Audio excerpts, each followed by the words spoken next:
Jasher chapter 12. And when the king heard the words of Abram, he ordered him to be put into prison. And Abram was 10 days in prison. And at the end of those days, the king ordered that all the kings, princes, and governors of different provinces and the sages should come before him. And they sat before him, and Abram was still in the house of confinement. And the king said to the princes and sages, "Have you heard what Abram the son of Terah has done to his father? Thus has he done to him. And I ordered him to be brought before me, and thus has he spoken. His heart did not misgive him, neither did he stir in my presence. And behold, now he is confined in the prison. And now therefore decide what judgment is due to this man who reviled the king, who spoke and did all the things that you heard." And they all answered the king, saying, "The man who revileth the king should be hanged upon a tree, but having done all the things that he said, and having despised our gods, he must therefore be burned to death, for this is the law in this matter. If it pleaseth the king to do this, let him order his servants to kindle a fire both night and day in thy brick furnace, and then we will cast this man into it." And the king did so. And he commanded his servants that they should prepare a fire for 3 days and 3 nights in the king's furnace that is in Casdim. And the king ordered them to take Abram from prison and bring him out to be burned.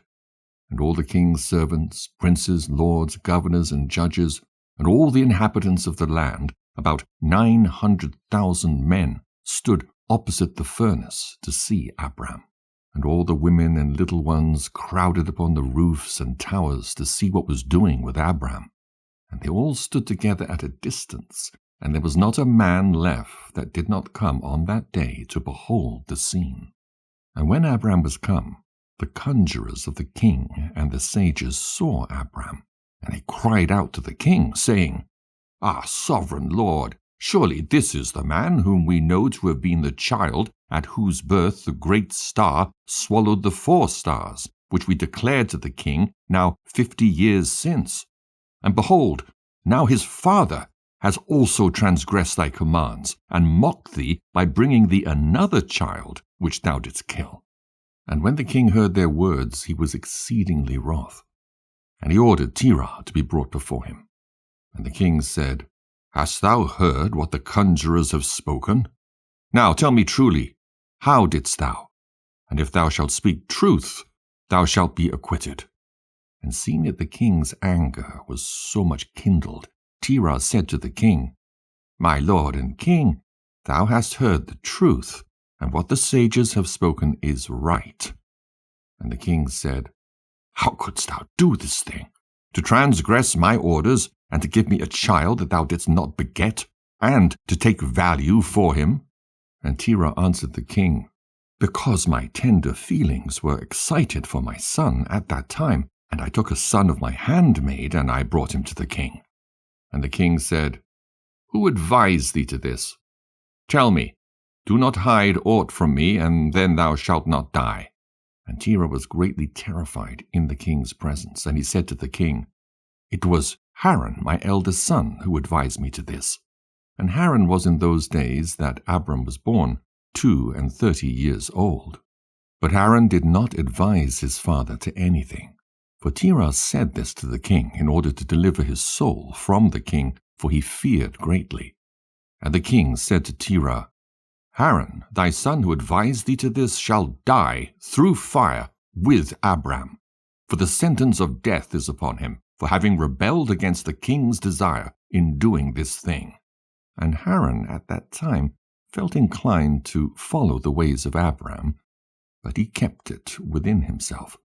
And Haran said in his heart, "Behold, now the king has seized Abram on account of these things which Abram did. And it shall come to pass, that if Abram prevail over the king, I will follow him. But if the king prevail, I will go after the king." And when Terah had spoken this to the king concerning Haran his son, the king ordered Haran to be seized with Abram. And they brought them both, Abram and Haran his brother, to cast them into the fire. And all the inhabitants of the land and the king's servants and princes and all the women and little ones were there, standing that day over them. And the king's servants took Abram and his brother, and they stripped them of all their clothes, excepting their lower garments which were upon them. And they bound their hands and feet with linen cords. And the servants of the king lifted them up and cast them both into the furnace. And the Lord loved Abram, and he had compassion over him. And the Lord came down and delivered Abram from the fire, and he was not burned. But all the cords with which they bound him were burned, while Abram remained and walked about in the fire. And Haran died when they had cast him into the fire, and he was burned to ashes, for his heart was not perfect with the Lord. And those men who cast him into the fire, the flame of the fire spread over them, and they were burned, and 12 men of them died. And Abram walked in the midst of the fire 3 days and 3 nights. And all the servants of the king saw him walking in the fire, and they came and told the king, saying, Behold, we have seen Abram walking about in the midst of the fire, and even the lower garments which are upon him are not burned, but the cord with which he was bound is burned. And when the king heard their words, his heart fainted, and he would not believe them. So he sent other faithful princes to see this matter, and they went and saw it, and told it to the king. And the king rose to go and see it. And he saw Abram walking to and fro in the midst of the fire, and he saw Haran's body burned. And the king wondered greatly. And the king ordered Abram to be taken out from the fire. And his servants approached to take him out, and they could not, for the fire was round about, and the flame ascending toward them from the furnace. And the king's servants fled from it. And the king rebuked them, saying, Make haste, and bring Abram out of the fire, that you shall not die. And the servants of the king again approached to bring Abram out, and the flames came upon them, and burned their faces, so that 8 of them died. And when the king saw that his servants could not approach the fire, lest they should be burned, the king called to Abram, O servant of the God, who is in heaven, go forth from amidst the fire, and come hither before me. And Abram hearkened to the voice of the king. And he went forth from the fire, and came and stood before the king. And when Abram came out, the king and all his servants saw Abram coming before the king, with his lower garments upon him, for they were not burned, but the cord with which he was bound was burned. And the king said to Abram, How is it that thou wast not burned in the fire? And Abram said to the king, The God of heaven and earth, in whom I trust, and who has all in his power, he delivered me from the fire into which thou didst cast me. And Haran the brother of Abram was burned to ashes. And they sought for his body, and they found it consumed. And Haran was 82 years old when he died in the fire of Casdim. And the king, princes, and inhabitants of the land, seeing that Abram was delivered from the fire, they came and bowed down to Abram. And Abram said to them, Do not bow down to me, but bow down to the God of the world who made you, and serve him, and go in his ways. For it is he who delivered me from out of this fire, and it is he who created the souls and spirits of all men, and formed man in his mother's womb, and he brought him forth into the world, and it is he who will deliver those who trust in him from all pain. And this thing seemed very wonderful in the eyes of the kings and princes, that Abram was saved from the fire, and that Haran was burned. And the king gave Abram many presents, and he gave him his 2 head servants from the king's house. The name of the one was Oni, and the name of the other was Eliezer. And all the kings, princes, and servants gave Abram many gifts of silver and gold and pearl. And the king and his princes sent him away, and he went in peace. And Abram went forth from the king in peace. And many of the king's servants followed him, about 300 men joined him. And Abram returned on that day, and went to his father's house, he and the men that followed him. And Abram served the Lord his God all the days of his life, and he walked in his ways, and followed his law. And from that day forward, Abram inclined the hearts of the sons of men to serve the Lord. And at that time, Nahor and Abram took unto themselves wives, the daughters of their brother Haran. The wife of Nahor was Milcah, and the name of Abram's wife was Sarai. And Sarai, wife of Abram, was barren. She had no offspring in those days. And at the expiration of 2 years from Abram's going out of the fire, that is, in the 52nd year of his life, behold, King Nimrod sat in Babel upon the throne. And the king fell asleep, and dreamed that he was standing with his troops and hosts in a valley opposite the king's furnace. And he lifted up his eyes, and saw a man in the likeness of Abram coming forth from the furnace, and that he came and stood before the king with his drawn sword, and then sprang to the king with his sword, when the king fled from the man, for he was afraid. And while he was running, the man threw an egg upon the king's head, and the egg became a great river, and the king dreamed that all his troops sank in that river and died. And the king took flight with 3 men who were before him, and he escaped. And the king looked at these men, and they were clothed in princely dresses, as the garments of kings, and had the appearance and majesty of kings. And while they were running, the river again turned to an egg before the king. And there came forth from the egg a young bird, which came before the king, and flew at his head, and plucked out the king's eye.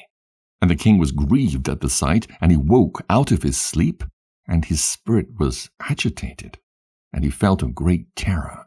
And in the morning the king rose from his couch in fear, and he ordered all the wise men and magicians to come before him, when the king related his dream to them.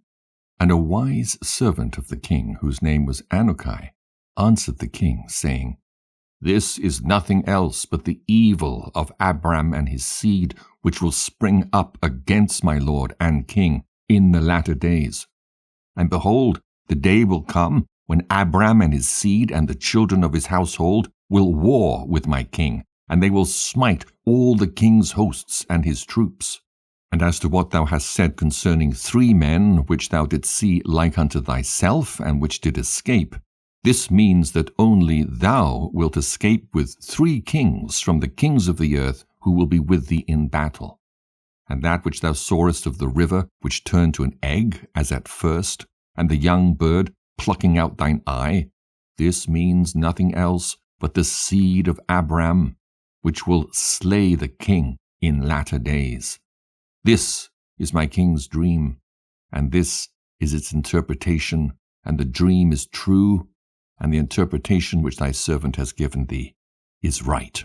Now therefore, my king, surely thou knowest that it is now 52 years since thy sages saw this at the birth of Abram. And if my king will suffer Abram to live in the earth, it will be to the injury of my lord and king. For all the days that Abram liveth, neither thou nor thy kingdom will be established. For this was known formerly at his birth. And why will not my king slay him, that his evil may be kept from thee in latter days? And Nimrod hearkened to the voice of Anukai. And he sent some of his servants in secret to go and seize Abram, and bring him before the king to suffer death. And Eliezer, Abram's servant whom the king had given him, was at that time in the presence of the king. And he heard what Anukai had advised the king, and what the king had said to cause Abram's death. And Eliezer said to Abram, Hasten, rise up, and save thy soul, that thou mayest not die through the hands of the king.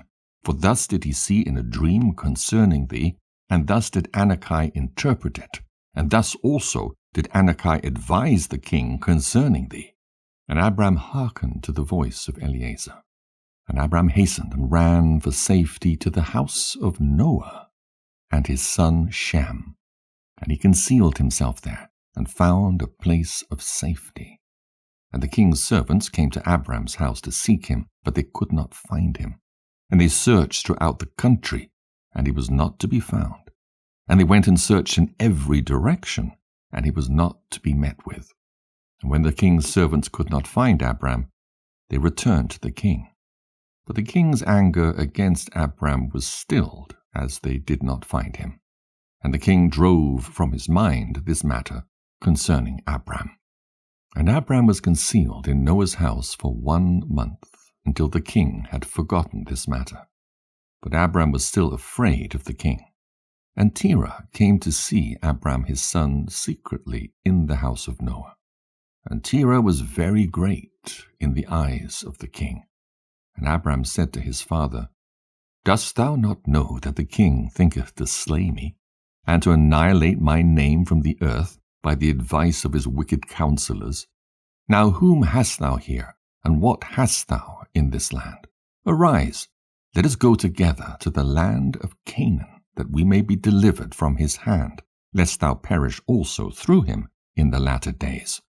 Dost thou not know, or hast thou not heard, that it is not through love that Nimrod giveth thee all this honor, but it is only for his benefit that he bestoweth all this good upon thee? And if he do unto thee greater good than this, surely these are only vanities of the world. For wealth and riches cannot avail in the day of wrath and anger. Now therefore hearken to my voice, and let us arise and go to the land of Canaan, out of the reach of injury from Nimrod, and serve thou the Lord who created thee in the earth, and it will be well with thee. And cast away all the vain things which thou pursuest. And Abram ceased to speak.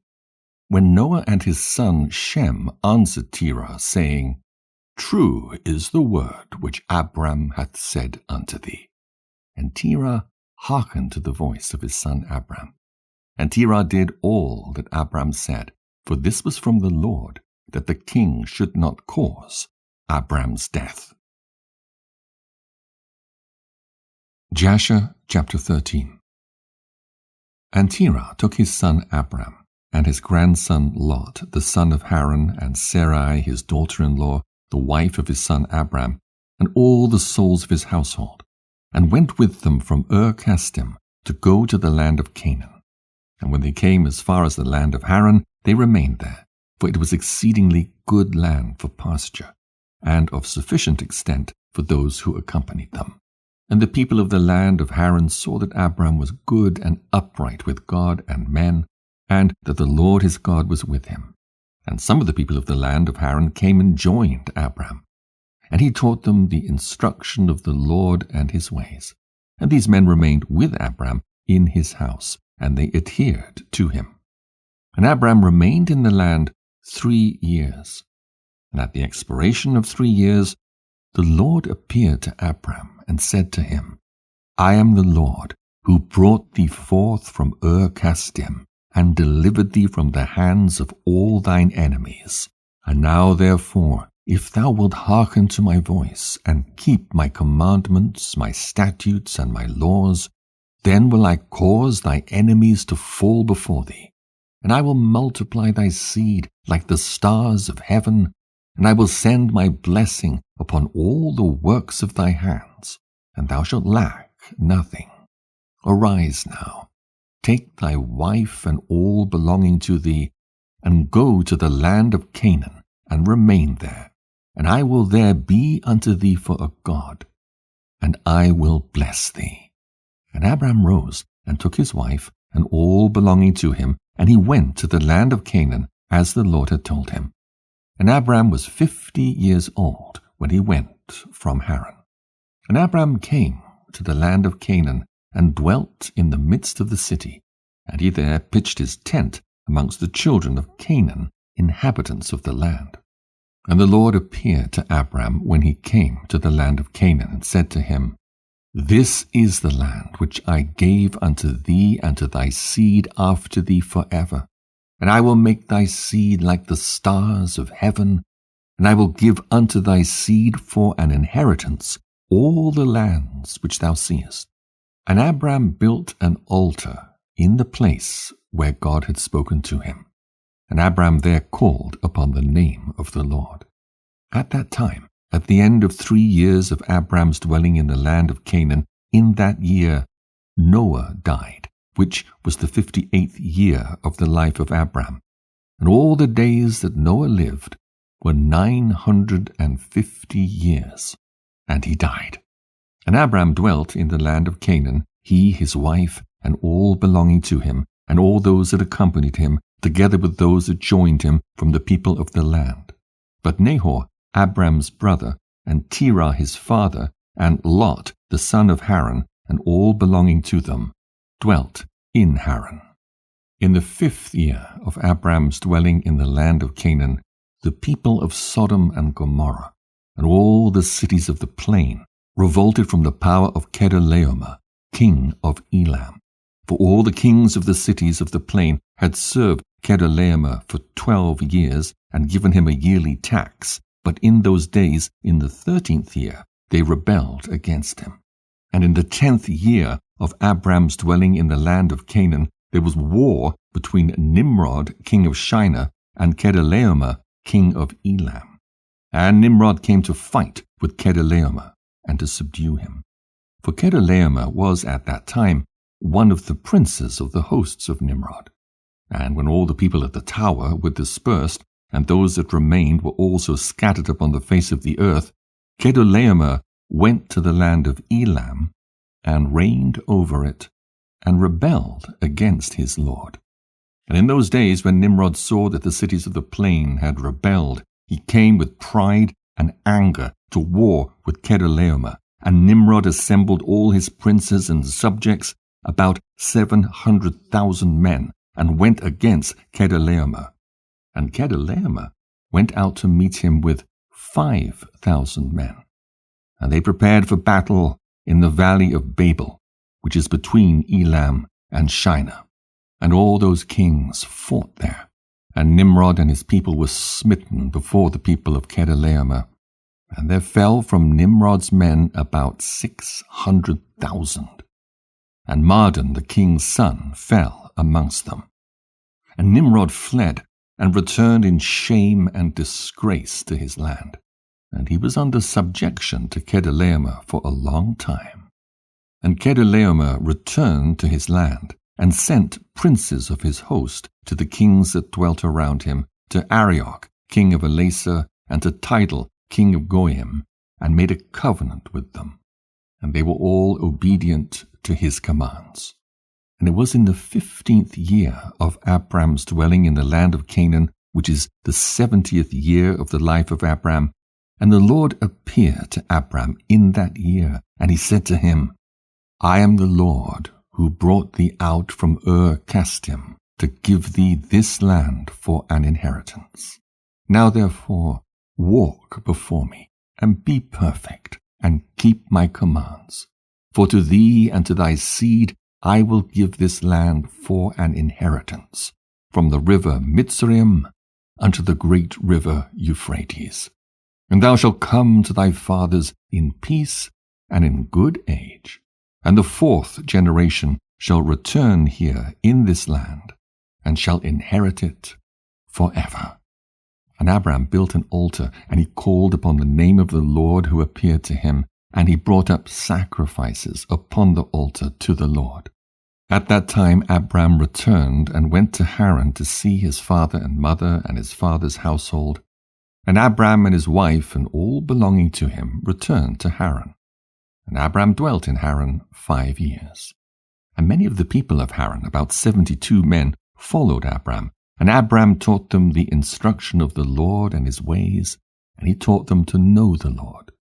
In those days the Lord appeared to Abram in Haran, and he said to him, Behold, I spoke unto thee these 20 years back, saying, Go forth from thy land and from thy birthplace and from thy father's house to the land which I have shown thee, to give it to thee and to thy children. For there in that land will I bless thee, and make thee a great nation, and make thy name great, and in thee shall all the families of the earth be blessed.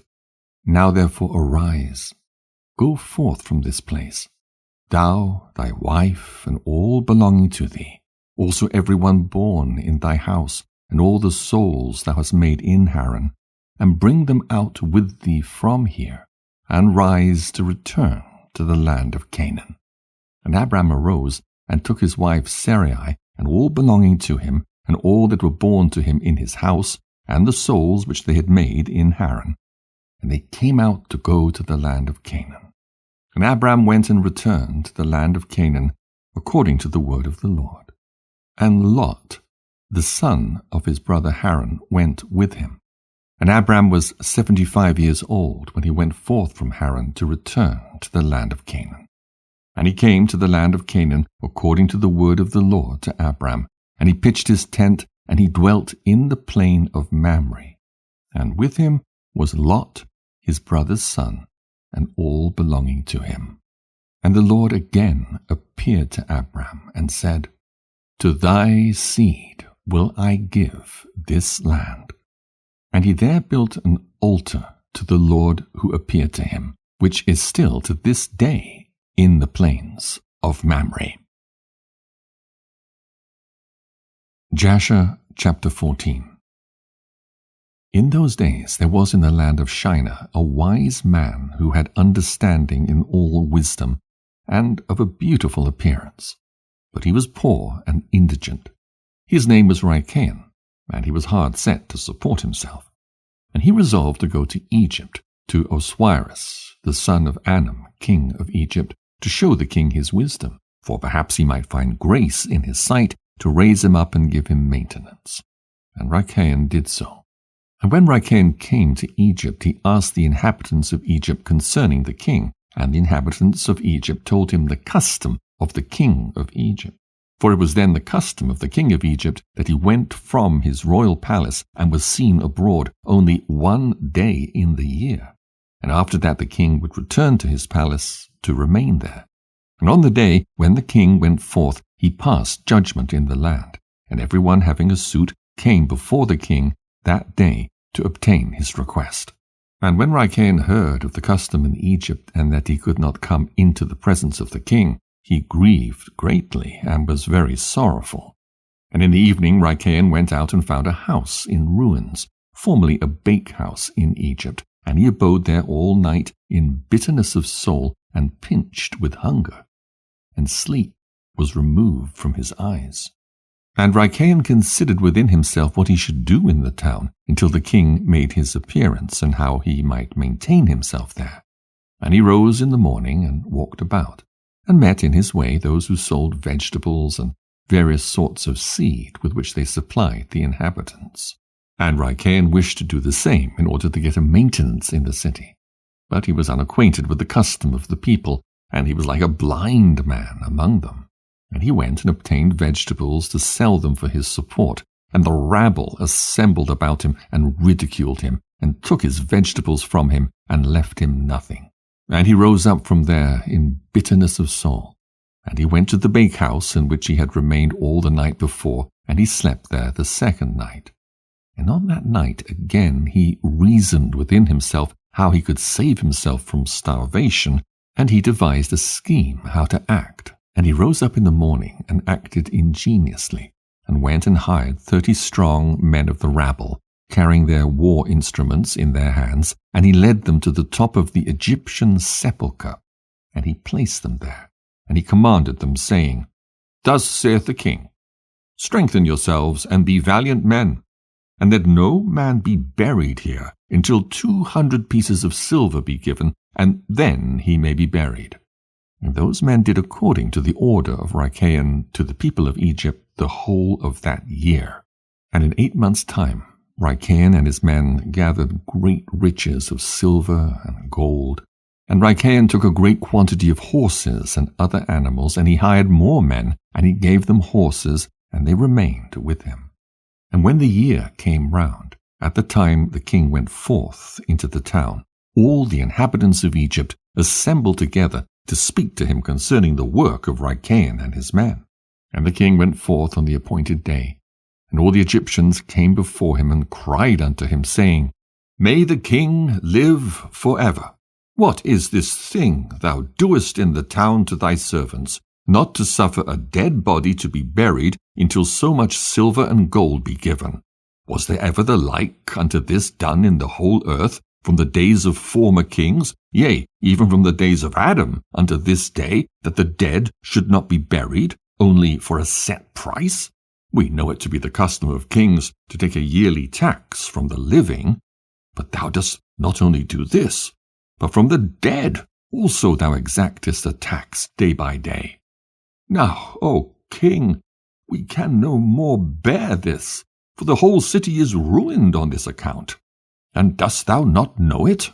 And when the king heard all that they had spoken, he was very wroth, and his anger burned within him at this affair, for he had known nothing of it. And the king said, Who and where is he that dares to do this wicked thing in my land without my command? Surely you will tell me. And they told him all the works of Rachian and his men. And the king's anger was aroused, and he ordered Rachian and his men to be brought before him. And Rachian took about 1,000 children, sons and daughters, and clothed them in silk and embroidery. And he set them upon horses, and sent them to the king by means of his men. And he also took a great quantity of silver and gold and precious stones, and a strong and beautiful horse as a present for the king, with which he came before the king, and bowed down to the earth before him. And the king, his servants, and all the inhabitants of Egypt wondered at the work of Rachian. And they saw his riches and the present that he had brought to the king. And it greatly pleased the king, and he wondered at it. And when Rachian sat before him, the king asked him concerning all his works, and Rachian spoke all his words wisely before the king, his servants, and all the inhabitants of Egypt. And when the king heard the words of Rachian and his wisdom, Rachian found grace in his sight, and he met with grace and kindness from all the servants of the king and from all the inhabitants of Egypt, on account of his wisdom and excellent speeches. And from that time they loved him exceedingly. And the king answered and said to Rachian, Thy name shall no more be called Rachian, but Pharaoh shall be thy name, since thou didst exact a tax from the dead. And he called his name Pharaoh. And the king and his subjects loved Rachian for his wisdom, and they consulted with all the inhabitants of Egypt to make him prefect under the king. And all the inhabitants of Egypt and its wise men did so, and it was made a law in Egypt. And they made Rachian Pharaoh prefect under Osiris king of Egypt, and Rachian Pharaoh governed over Egypt, daily administering justice to the whole city. But Osiris the king would judge the people of the land one day in the year, when he went out to make his appearance. And Rachian Pharaoh cunningly usurped the government of Egypt, and he exacted a tax from all the inhabitants of Egypt. And all the inhabitants of Egypt greatly loved Rachian Pharaoh, and they made a decree to call every king that should reign over them and their seed in Egypt Pharaoh. Therefore, all the kings that reigned in Egypt from that time forward were called Pharaoh unto this day. Jasher chapter 15. And in that year there was a heavy famine throughout the land of Canaan, and the inhabitants of the land could not remain on account of the famine, for it was very grievous. And Abram and all belonging to him rose and went down to Egypt on account of the famine. And when they were at the brook Mitzrayim, they remained there some time to rest from the fatigue of the road. And Abram and Sarai were walking at the border of the brook Mitzrayim, and Abram beheld his wife Sarai, that she was very beautiful. And Abram said to his wife Sarai, Since God has created thee with such a beautiful countenance, I am afraid of the Egyptians, lest they should slay me and take thee away. For the fear of God is not in these places. Surely then thou shalt do this. Say thou art my sister to all that may ask thee, in order that it may be well with me, and that we may live, and not be put to death. And Abram commanded the same to all those that came with him to Egypt on account of the famine. Also his nephew Lot he commanded, saying, If the Egyptians ask concerning Sarai, say she is the sister of Abram.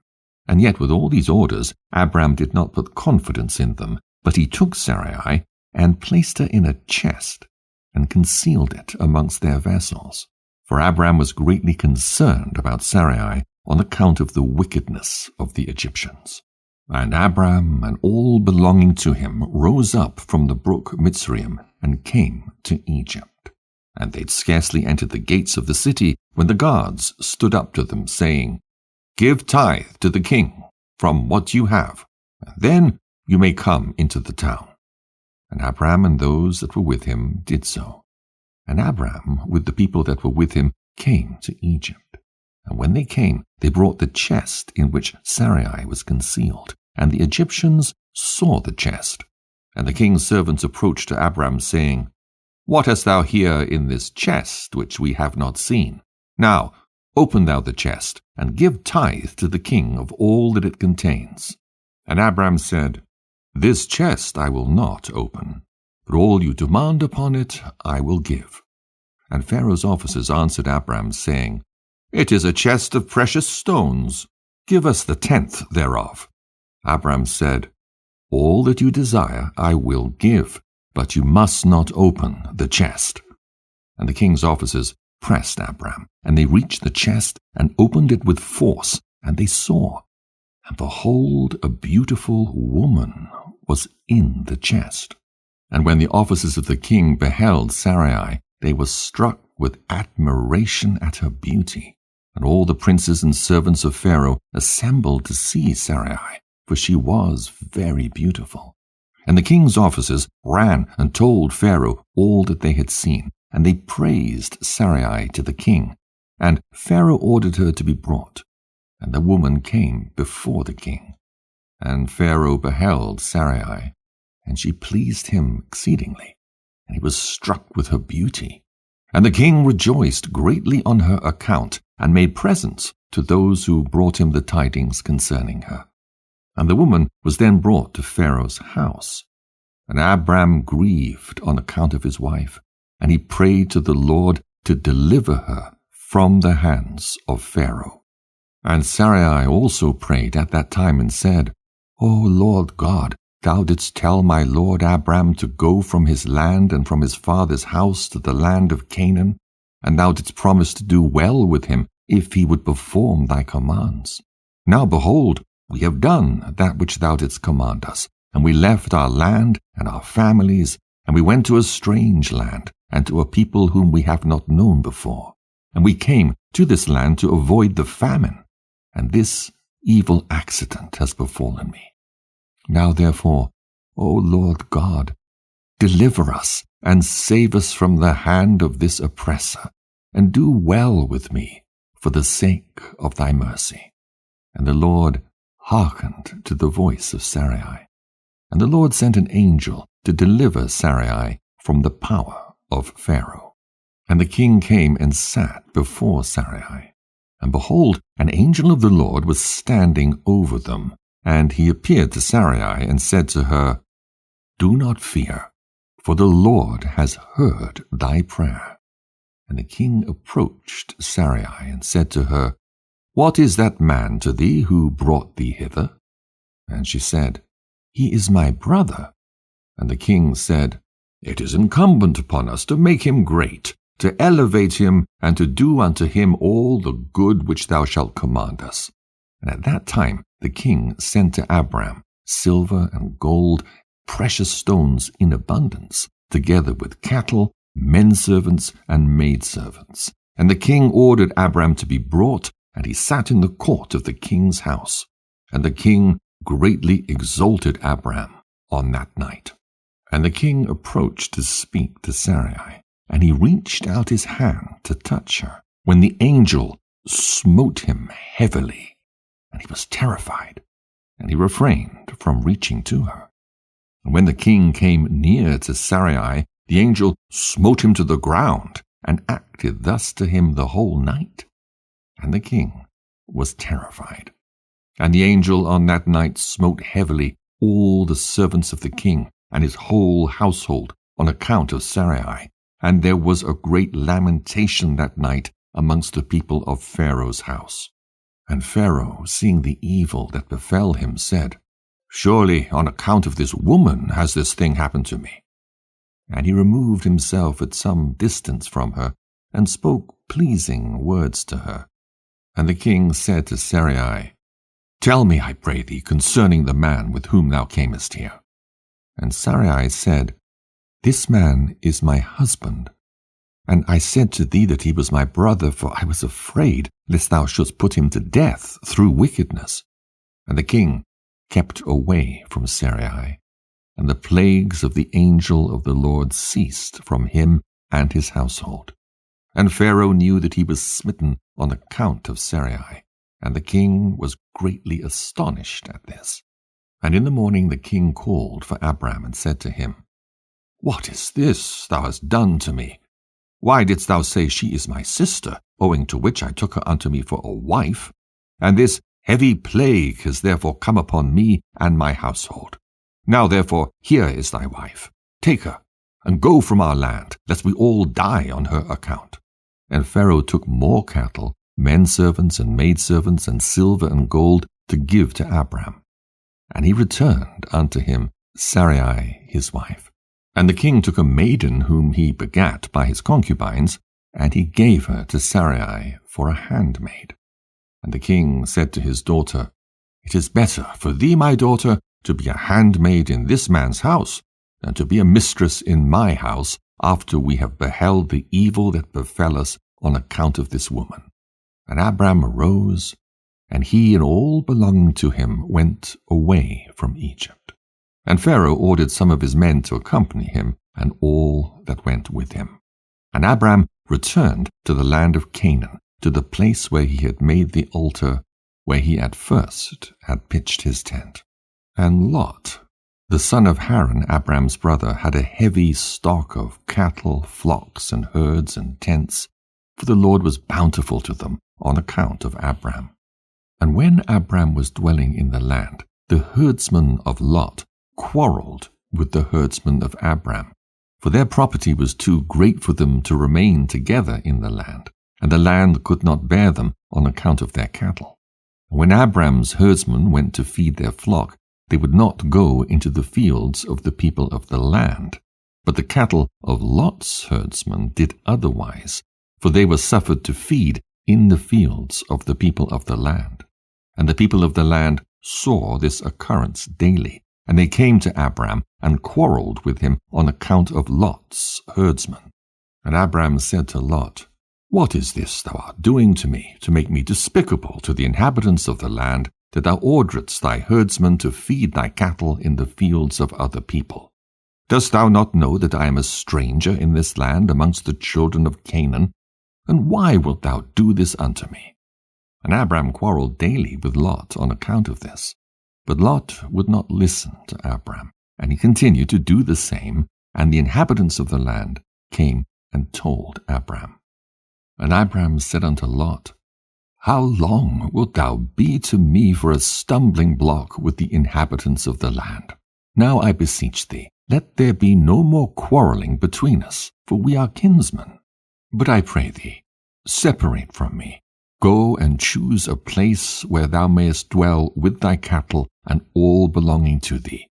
But keep thyself at a distance from me, thou and thy household. And be not afraid in going from me, for if any one do an injury to thee, let me know, and I will avenge thy cause from him. Only remove from me. And when Abram had spoken all these words to Lot, then Lot arose and lifted up his eyes toward the plain of Jordan. And he saw that the whole of this place was well watered and good for man, as well as affording pasture for the cattle. And Lot went from Abram to that place, and he there pitched his tent, and he dwelt in Sodom. And they were separated from each other. And Abram dwelt in the plain of Mamre, which is in Hebron, and he pitched his tent there.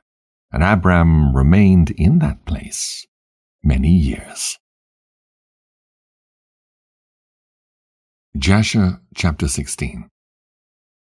At that time Kedorlaomer, king of Elam, sent to all the neighboring kings, to Nimrod, king of Shinar, who was then under his power, and to Tidal, king of Goyim, and to Arioch, king of Elasa, with whom he made a covenant, saying, Come up to me, and assist me, that we may smite all the towns of Sodom and its inhabitants, for they have rebelled against me these 13 years. And these 4 kings went up with all their camps, about 800,000 men, and they went as they were, and smote every man they found in their road. And the 5 kings of Sodom and Gomorrah, Shinab king of Admah, Shemeba king of Zeboim, Bera king of Sodom, Bersha king of Gomorrah, and Bela king of Zoar, went out to meet them, and they all joined together in the valley of Siddim. And these 9 kings made war in the valley of Siddim, and the kings of Sodom and Gomorrah were smitten before the kings of Elam. And the valley of Siddim was full of lime pits, and the kings of Elam pursued the kings of Sodom, and the kings of Sodom with their camps fled and fell into the lime pits, and all that remained went to the mountain for safety. And the 5 kings of Elam came after them and pursued them to the gates of Sodom, and they took all there was in Sodom. And they plundered all the cities of Sodom and Gomorrah. And they also took Lot, Abram's brother's son, and his property. And they seized all the goods of the cities of Sodom, and they went away. And Eunuch, Abram's servant who was in the battle, saw this, and told Abram all that the kings had done to the cities of Sodom, and that Lot was taken captive by them. And Abram heard this, and he rose up with about 318 men that were with him, and he that night pursued these kings and smote them. And they all fell before Abram and his men, and there was none remaining but the 4 kings who fled, and they went each his own road. And Abram recovered all the property of Sodom, and he also recovered Lot, and his property, his wives, and little ones, and all belonging to him, so that Lot lacked nothing. And when he returned from smiting these kings, he and his men passed the valley of Siddim, where the kings had made war together. And Bera, king of Sodom, and the rest of his men that were with him, went out from the lime pits into which they had fallen, to meet Abram and his men. And Adonizedek, king of Jerusalem, the same was Shem, went out with his men to meet Abram and his people with bread and wine. And they remained together in the valley of Melech. And Adonizedek blessed Abram. And Abram gave him 1/10 from all that he had brought from the spoil of his enemies. For Adonizedek was a priest before God. And all the kings of Sodom and Gomorrah who were there with their servants approached Abram, and begged him to return them their servants whom he had made captive, and to take unto himself all the property. And Abram answered the kings of Sodom, saying, As the Lord liveth, who created heaven and earth, and redeemed my soul from all affliction, and who delivered me this day from my enemies and gave them into my hand, I will not take anything belonging to you, that you may not boast tomorrow, saying, Abram became rich from our property that he saved. For the Lord my God, in whom I trust, said unto me, Thou shalt lack nothing, for I will bless thee in all the works of thy hands. And now therefore, behold, here is all belonging to you. Take it, and go.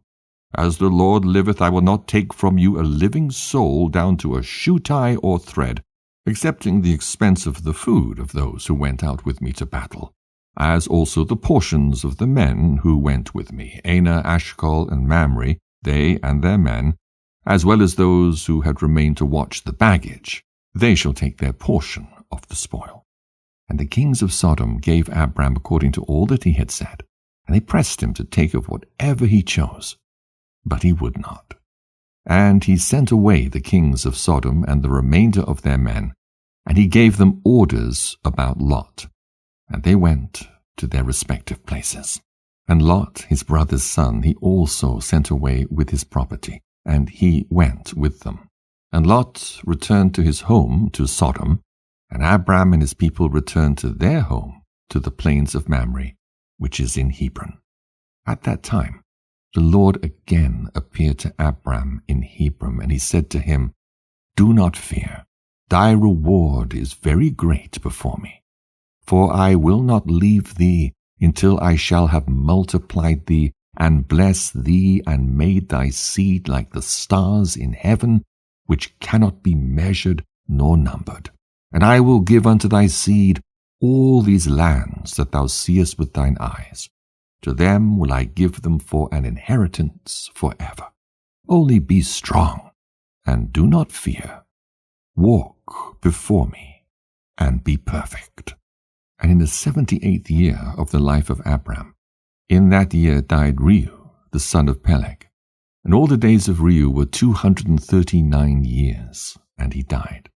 And Sarai, the daughter of Haran, Abram's wife, was still barren in those days. She did not bear to Abram either son or daughter.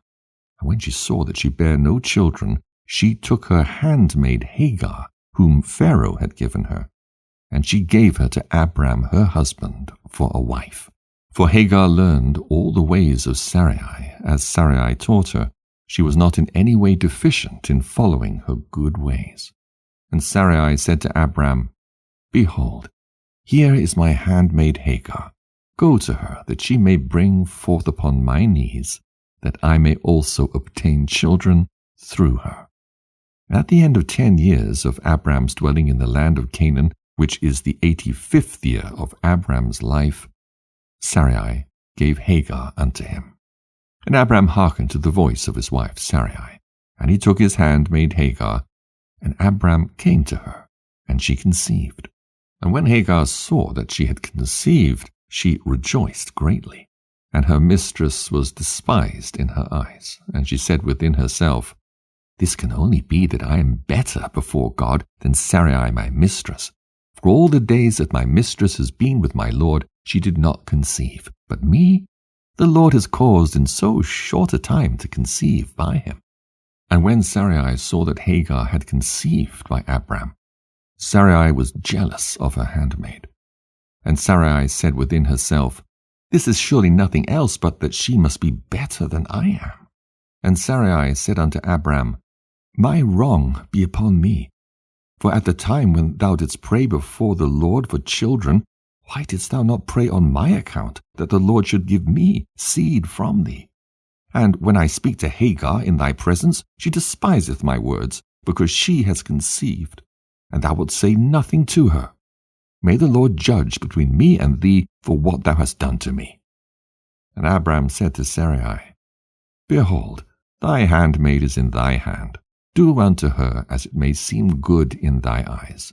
And Sarai afflicted her, and Hagar fled from her to the wilderness.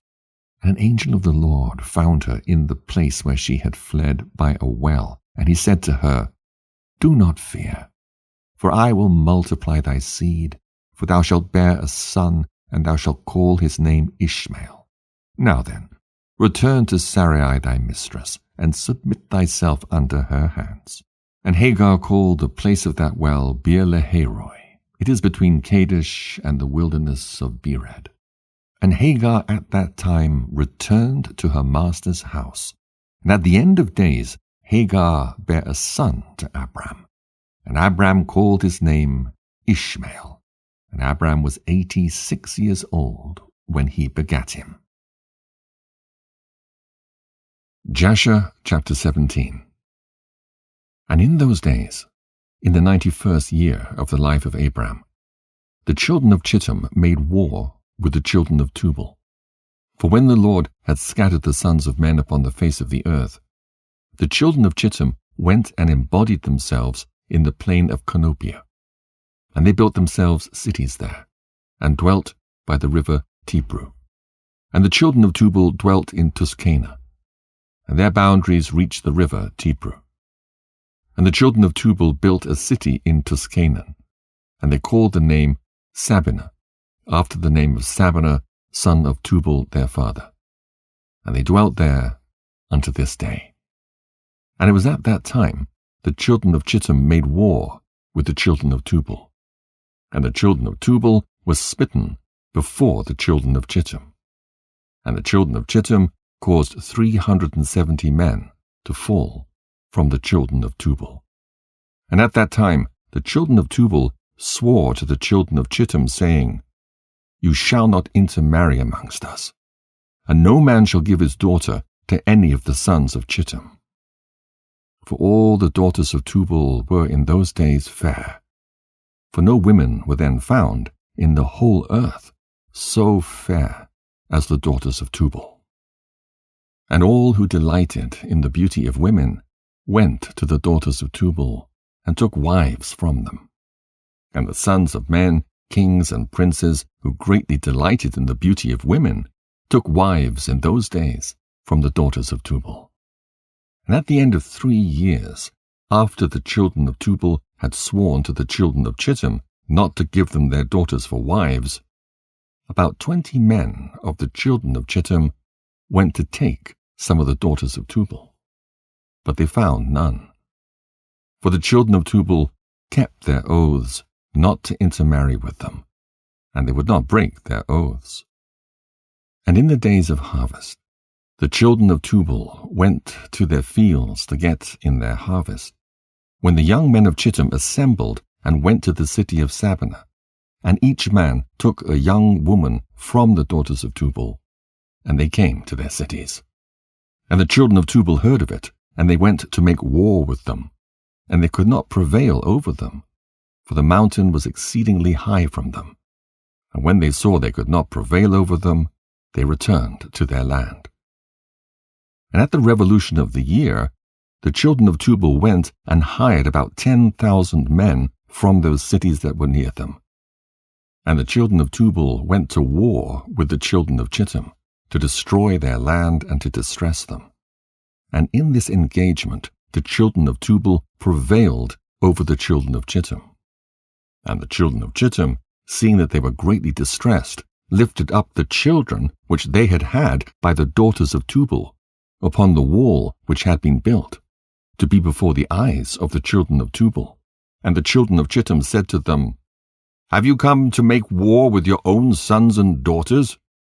And have we not been considered your flesh and bones from that time till now? And when the children of Tubal heard this, they ceased to make war with the children of Chittim, and they went their way. And they returned to their cities, and the children of Chittim at that time assembled and built 2 cities by the sea, and they called one Pertu, and the other Arizah. And Abram, the son of Terah, was then 99 years old. At that time the Lord appeared to him, and he said to him, I will make my covenant between me and thee, and I will greatly multiply thy seed. And this is the covenant which I make between me and thee, that every male child be circumcised, thou and thy seed after thee. At 8 days old shall it be circumcised. And this covenant shall be in your flesh for an everlasting covenant. And now therefore thy name shall no more be called Abram, but Abraham, and thy wife shall no more be called Sarai, but Sarah. For I will bless you both, and I will multiply your seed after you, that you shall become a great nation, and kings shall come forth from you. Jasher chapter 18. And Abraham rose, and did all that God had ordered him. And he took the men of his household, and those bought with his money, and he circumcised them, as the Lord had commanded him. And there was not one left whom he did not circumcise. And Abraham and his son Ishmael were circumcised in the flesh of their foreskin. 13 years old was Ishmael when he was circumcised in the flesh of his foreskin. And in the 3rd day Abraham went out of his tent, and sat at the door to enjoy the heat of the sun during the pain of his flesh. And the Lord appeared to him in the plain of Mamre, and sent 3 of his ministering angels to visit him. And he was sitting at the door of the tent. And he lifted his eyes and saw, and lo, 3 men were coming from a distance. And he rose up and ran to meet them, and he bowed down to them, and brought them into his house. And he said to them, If now I have found favor in your sight, turn in and eat a morsel of bread. And he pressed them, and they turned in, and he gave them water, and they washed their feet, and he placed them under a tree at the door of the tent. And Abraham ran and took a calf, tender and good, and he hastened to kill it, and gave it to his servant Eliezer to dress. And Abraham came to Sarah into the tent, and he said to her, Make ready quickly 3 measures of fine meal, knead it, and make cakes to cover the pot containing the meat. And she did so. And Abraham hastened, and brought before them butter and milk, beef and mutton, and gave it before them to eat, before the flesh of the calf was sufficiently done. And they did eat. And when they done eating, one of them said to him, I will return to thee according to the time of life. And Sarah thy wife shall have a son. And the men afterward departed, and went their ways to the places to which they were sent. In those days all the people of Sodom and Gomorrah, and of the whole 5 cities, were exceedingly wicked and sinful against the Lord. And they provoked the Lord with their abominations. And they strengthened in aging abominably and scornfully before the Lord. And their wickedness and crimes were in those days great before the Lord. And they had in their land a very extensive valley, about half a day's walk, and in it there were fountains of water, and a great deal of herbage surrounding the water. And all the people of Sodom and Gomorrah went there 4 times in the year with their wives and children and all belonging to them, and they rejoiced there with timbrels and dances. And in the time of rejoicing they would all rise and lay hold of their neighbors' wives, and some the virgin daughters of their neighbors, and they enjoyed them. And each man saw his wife and daughter in the hands of his neighbor, and did not say a word. And they did so from morning to night. And they afterward returned home, each man to his house, and each woman to her tent. So they always did, 4 times in the year. Also, when a stranger came into their cities and brought goods which he had purchased with a view to dispose of there, the people of these cities would assemble, men, women, and children, young and old, and go to the man and take his goods by force, giving a little to each man, until there was an end to all the goods of the owner which he had brought into the land. And if the owner of the goods quarrelled with them, saying, What is this work which you have done to me? Then they would approach to him one by one, and each would show him the little which he took, and taunt him, saying, I only took that little which thou didst give me. And when he heard this from them all, he would arise and go from them in sorrow and bitterness of soul, when they would all arise and go after him and drive him out of the city with great noise and tumult. And there was a man from the country of Elam, who was leisurely going on the road, seated upon his ass, which carried a fine mantle of divers colours. And the mantle was bound with a cord upon the ass. And the man was on his journey, passing through the street of Sodom, when the sun set in the evening. And he remained there in order to abide during the night, but no one would let him into his house. And at that time there was in Sodom a wicked and mischievous man, one skillful to do evil. And his name was Hadad. And he lifted up his eyes, and saw the traveller in the street of the city. And he came to him and said, Whence comest thou? And whither dost thou go? And the man said to him, I am travelling from Hebron to Elam, where I belong, and as I passed, the sun set, and no one would suffer me to enter his house, though I had bread and water, and also straw and provender for my ass, and am short of nothing. And Hadad answered and said to him, All that thou shalt want shall be supplied by me, but in the street thou shalt not abide all night. And Hadad brought him to his house. And he took off the mantle from the ass with the cord, and brought them to his house. And he gave the ass straw and provender, whilst the traveller ate and drank in Hadad's house. And he abode there that night. And in the morning the traveller rose up early to continue his journey, when Hadad said to him, Wait, comfort thy heart with a morsel of bread, and then go. And the man did so, and he remained with him, and they both ate and drank together during the day, when the man rose up to go. And Hadad said to him, Behold, now the day is declining. Thou hadst better remain all night, that thy heart may be comforted. And he pressed him so that he tarried there all night. And on the second day he rose up early to go away, when Hadad pressed him, saying, Comfort thy heart with a morsel of bread, and then go. And he remained and ate with him also the second day. And then the man rose up to continue his journey. And Hadad said to him, Behold, now the day is declining. Remain with me to comfort thy heart, and in the morning rise up early and go thy way. And the man would not remain, but rose and saddled his ass. And whilst he was saddling his ass, the wife of Hadad said to her husband, Behold, this man has remained with us for 2 days, eating and drinking, and he's given us nothing. And now shall he go away from us without giving anything? And Hadad said to her, Be silent. And the man saddled his ass to go. And he asked Hadad to give him the cord and mantle to tie it upon the ass.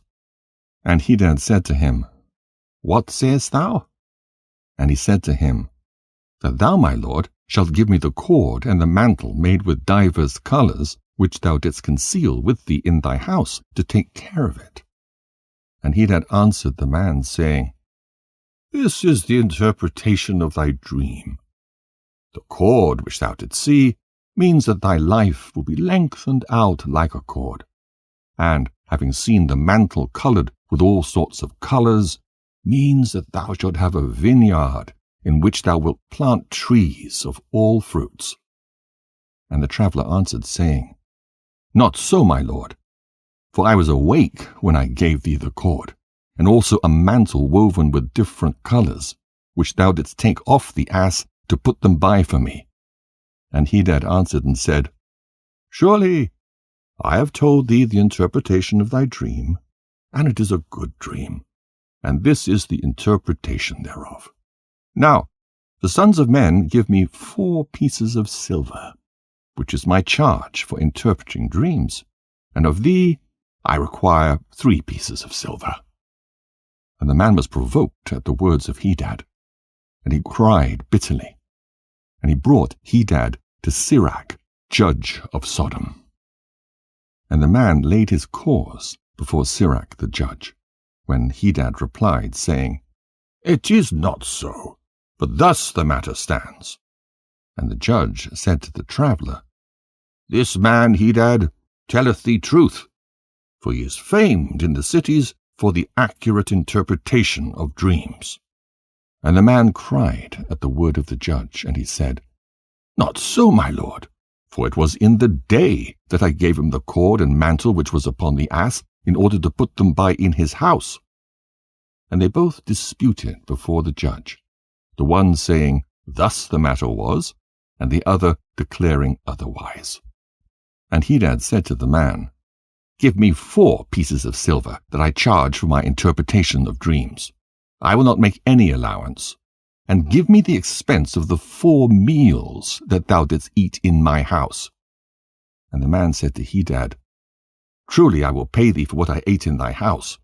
Only give me the cord and mantle which thou didst conceal in thy house. And Hadad replied before the judge, and said to the man, Did I not tell thee the interpretation of thy dream? The cord means that thy days shall be prolonged like a cord, and the mantle that thou wilt have a vineyard in which thou wilt plant all kinds of fruit trees. This is the proper interpretation of thy dream. Now give me the 4 pieces of silver that I require as a compensation, for I will make thee no allowance. And the man cried at the words of Hadad, and they both quarrelled before the judge. And the judge gave orders to his servants, who drove them rashly from the house. And they went away quarrelling from the judge, when the people of Sodom heard them, and they gathered about them, and they exclaimed against the stranger, and they drove him rashly from the city.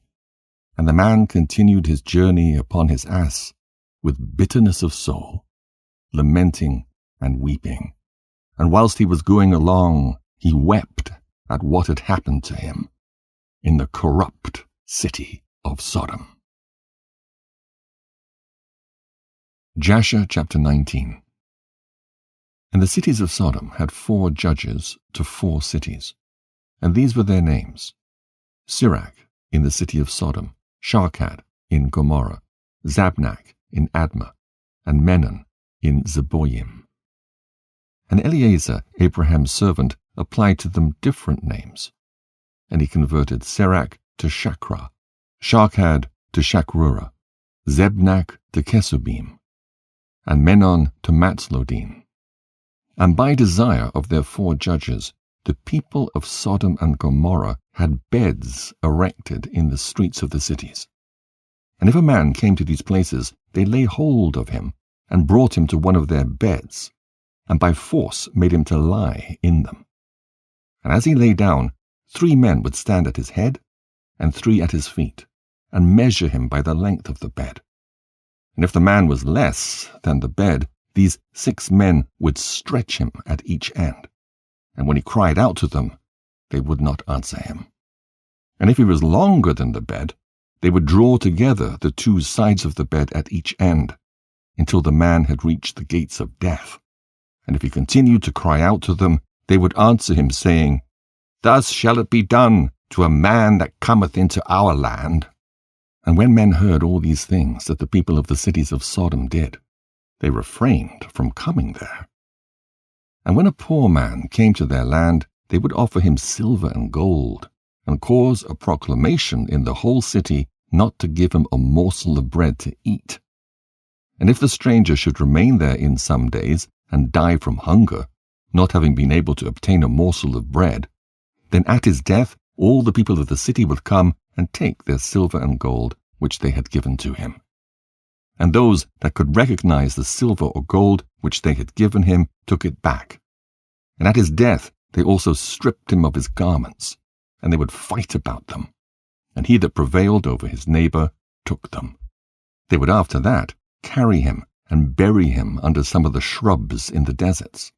So they did all the days to any one that came to them, and died in their land. And in the course of time, Sarah sent Eliezer to Sodom, to see Lot, and inquire after his welfare. And Eliezer went to Sodom, and he met a man of Sodom fighting with a stranger, and the man of Sodom stripped the poor man of all his clothes, and went away. And this poor man cried to Eliezer, and supplicated his favor on account of what the man of Sodom had done to him. And he said to him, Why dost thou act thus to the poor man who came to thy land? And the man of Sodom answered Eliezer, saying, Is this man thy brother?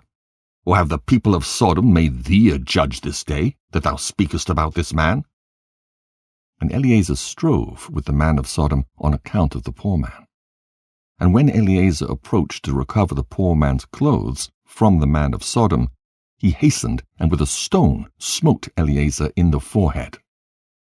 And the blood flowed copiously from Eliezer's forehead. And when the man saw the blood, he caught hold of Eliezer, saying, Give me my hire for having rid thee of this bad blood that was in thy forehead, for such is the custom and law in our land. And Eliezer said to him, Thou hast wounded me, and requirest me to pay thy hire? And Eliezer would not hearken to the words of the man of Sodom. And the man laid hold of Eliezer, and brought him to Shakra, the judge of Sodom, for judgment. And the man spoke to the judge, saying, I beseech thee, my lord, thus has this man done, for I smote him with a stone, that the blood flowed from his forehead, and he is unwilling to give me my hire.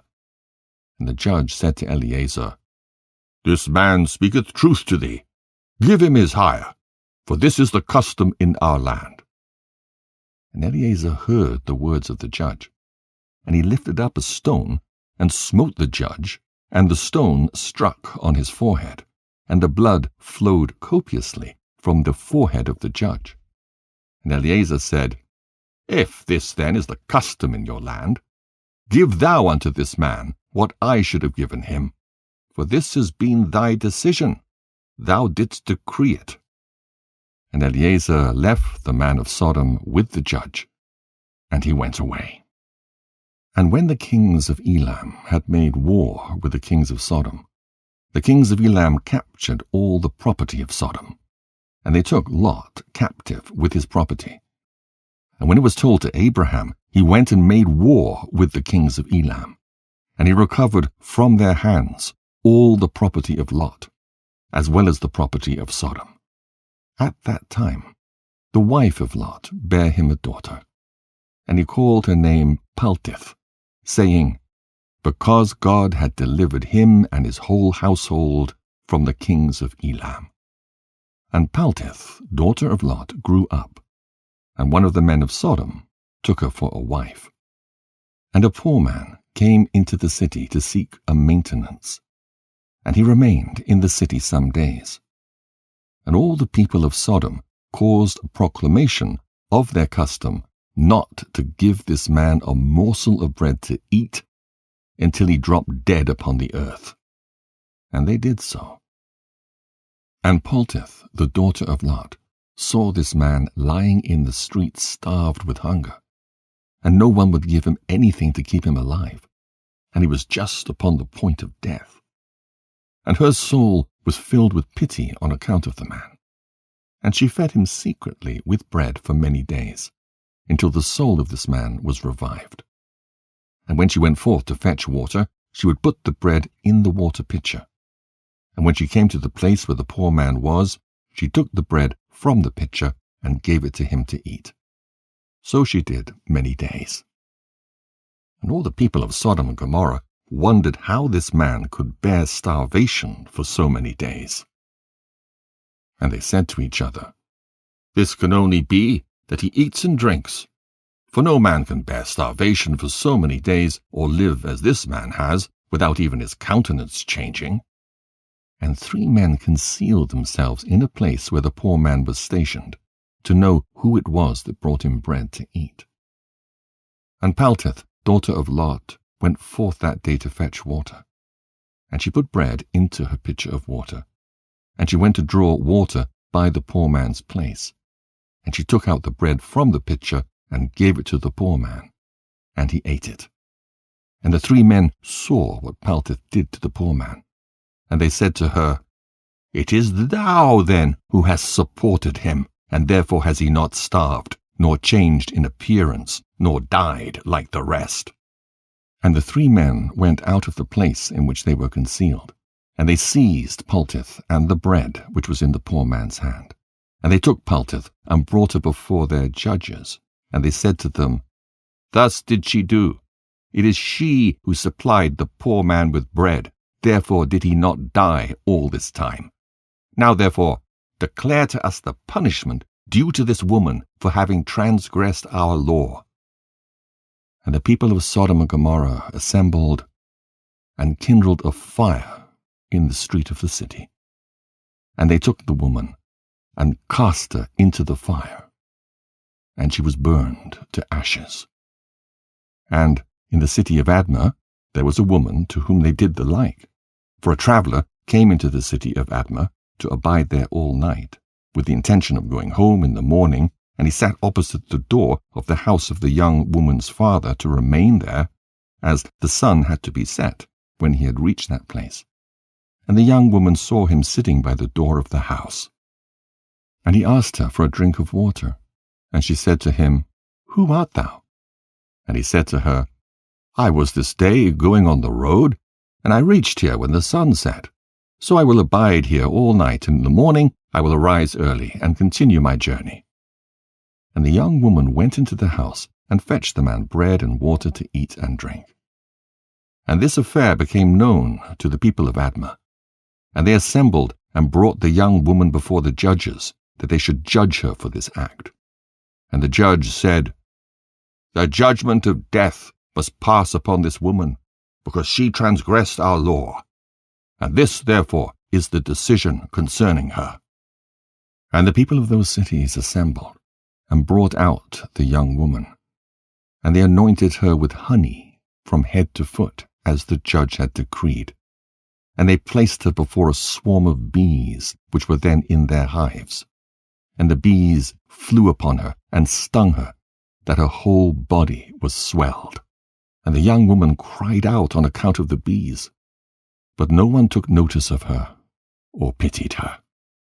And her cries ascended to heaven.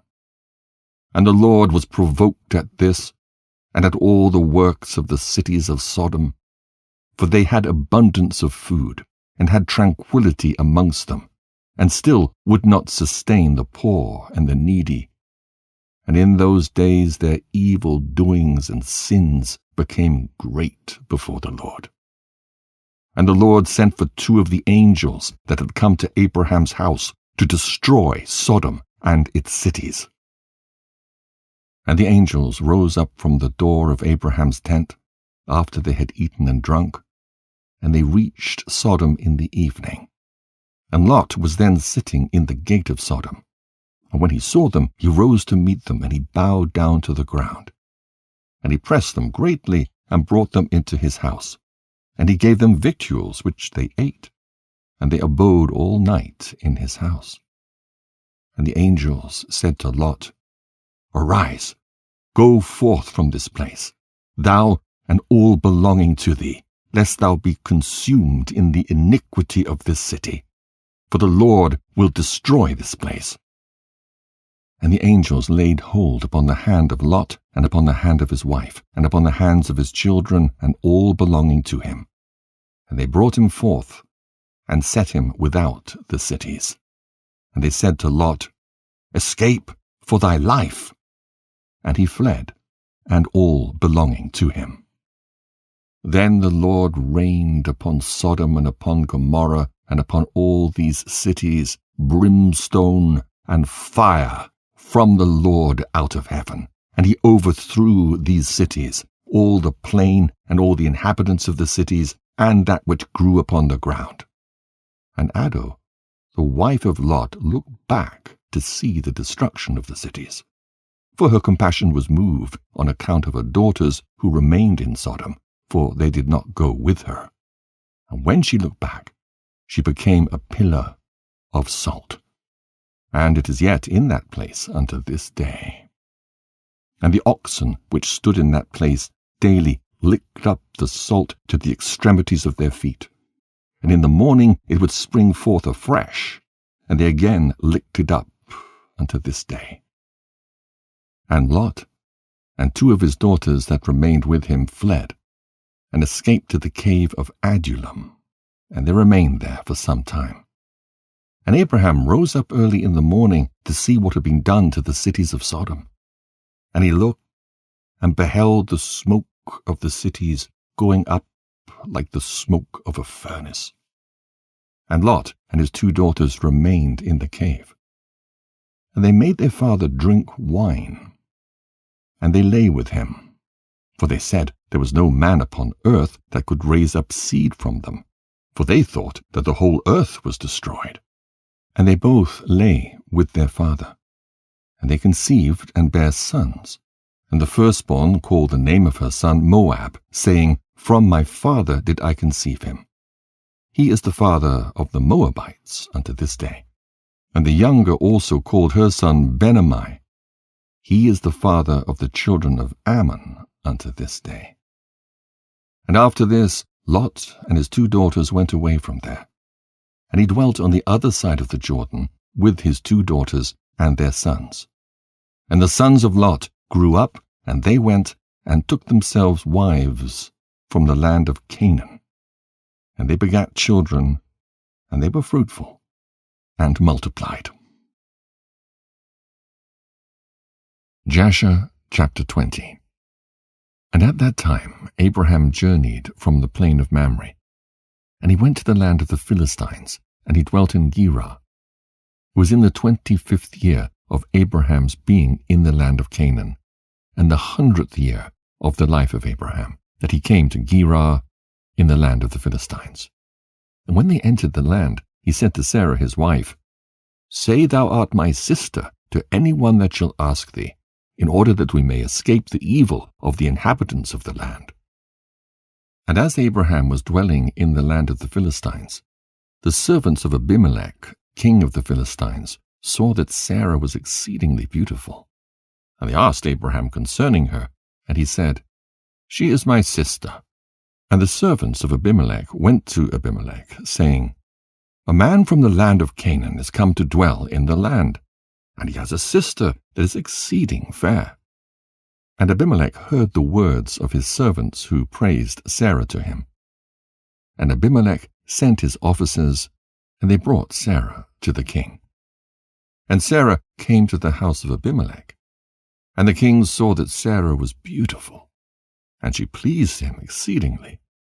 And he approached her and said to her, "What is that man to thee with whom thou didst come to our land?" And Sarah answered and said, "He is my brother, and we came from the land of Canaan to dwell wherever we could find a place."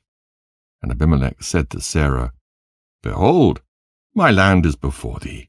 Place thy brother in any part of this land that pleases thee, and it will be our duty to exalt and elevate him above all the people of the land, since he is thy brother." And Abimelech sent for Abraham. And Abraham came to Abimelech. And Abimelech said to Abraham, "Behold, I have given orders that thou shalt be honored as thou desirest on account of thy sister Sarah." And Abraham went forth from the king, and the king's present followed him. And at evening time, before men lie down to rest, the king was sitting upon his throne, and a deep sleep fell upon him. And he lay upon the throne and slept till morning. And he dreamed that an angel of the Lord came to him with a drawn sword in his hand.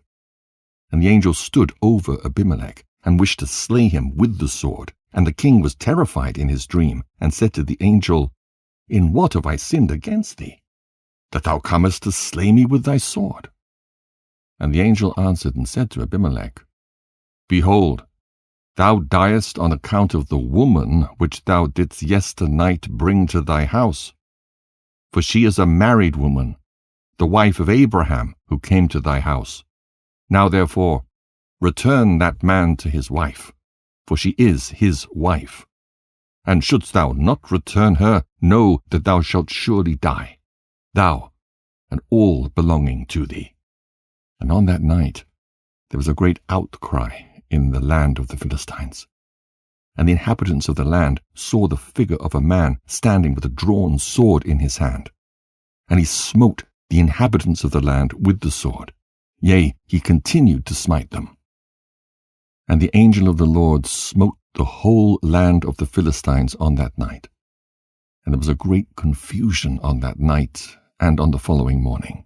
And every womb was closed, and all their issues, and the hand of the Lord was upon them, on account of Sarah, wife of Abraham, whom Abimelech had taken. And in the morning Abimelech rose with terror and confusion, and with a great dread.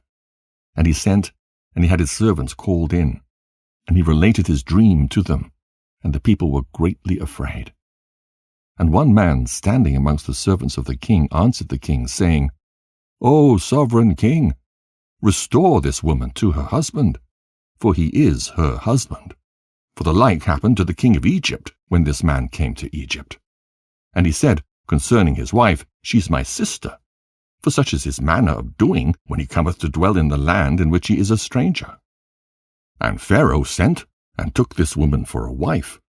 And the Lord brought upon him grievous plagues, until he returned the woman to her husband. Now therefore, O sovereign king, know what happened yesternight to the whole land. For there was a very great consternation, and great pain and lamentation, and we know that it was on account of the woman which thou didst take. Now therefore, restore this woman to her husband, lest it should befall us as it did to Pharaoh king of Egypt and his subjects, and that we may not die." And Abimelech hastened and called, and had Sarah called for, and she came before him. And he had Abraham called for, and he came before him. And Abimelech said to them, "What is this work you be doing in saying that you are brother and sister? And I took this woman for a wife?" And Abraham said, "Because I thought I should suffer death on account of my wife." And Abimelech took flocks and herds, and men servants and maid servants, and 1,000 pieces of silver. And he gave them to Abraham, and he returned Sarah to him. And Abimelech said to Abraham, "Behold, the whole land is before thee. Dwell in it wherever thou shalt choose." And Abraham and Sarah his wife went forth from the king's presence with honor and respect. And they dwelt in the land, even in Gerar.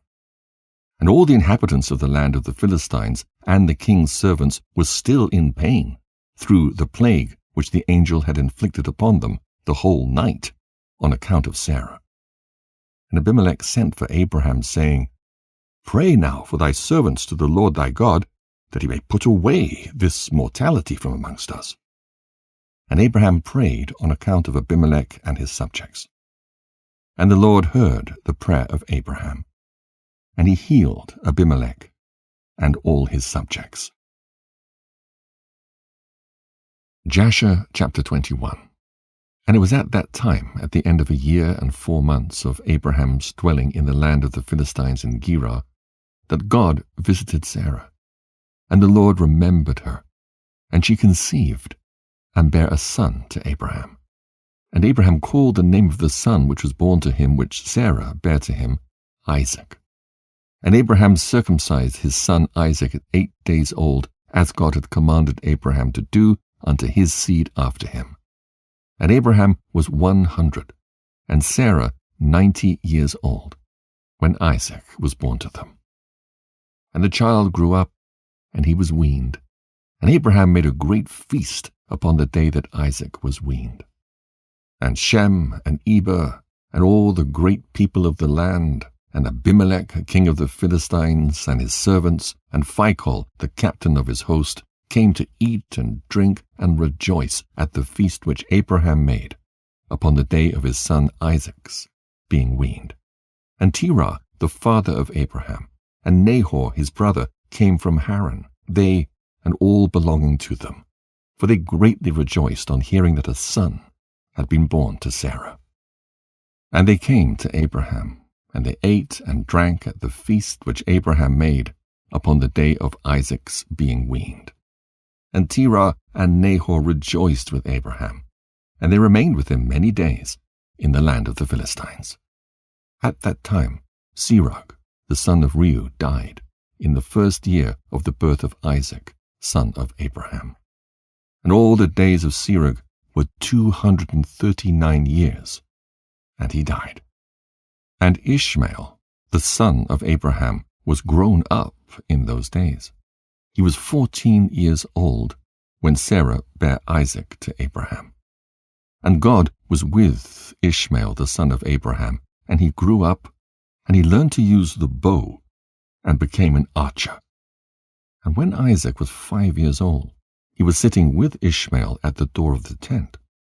And Ishmael came to Isaac, and seated himself opposite him. And he took the bow, and drew it, and put the arrow in it, and intended to slay Isaac. And Sarah saw the act which Ishmael desired to do to her son Isaac, and it grieved her exceedingly on account of her son. And she sent for Abraham, and said to him, "Cast out this bondwoman and her son, for her son shall not be heir with my son, for thus did he seek to do unto him this day." And Abraham hearkened to the voice of Sarah.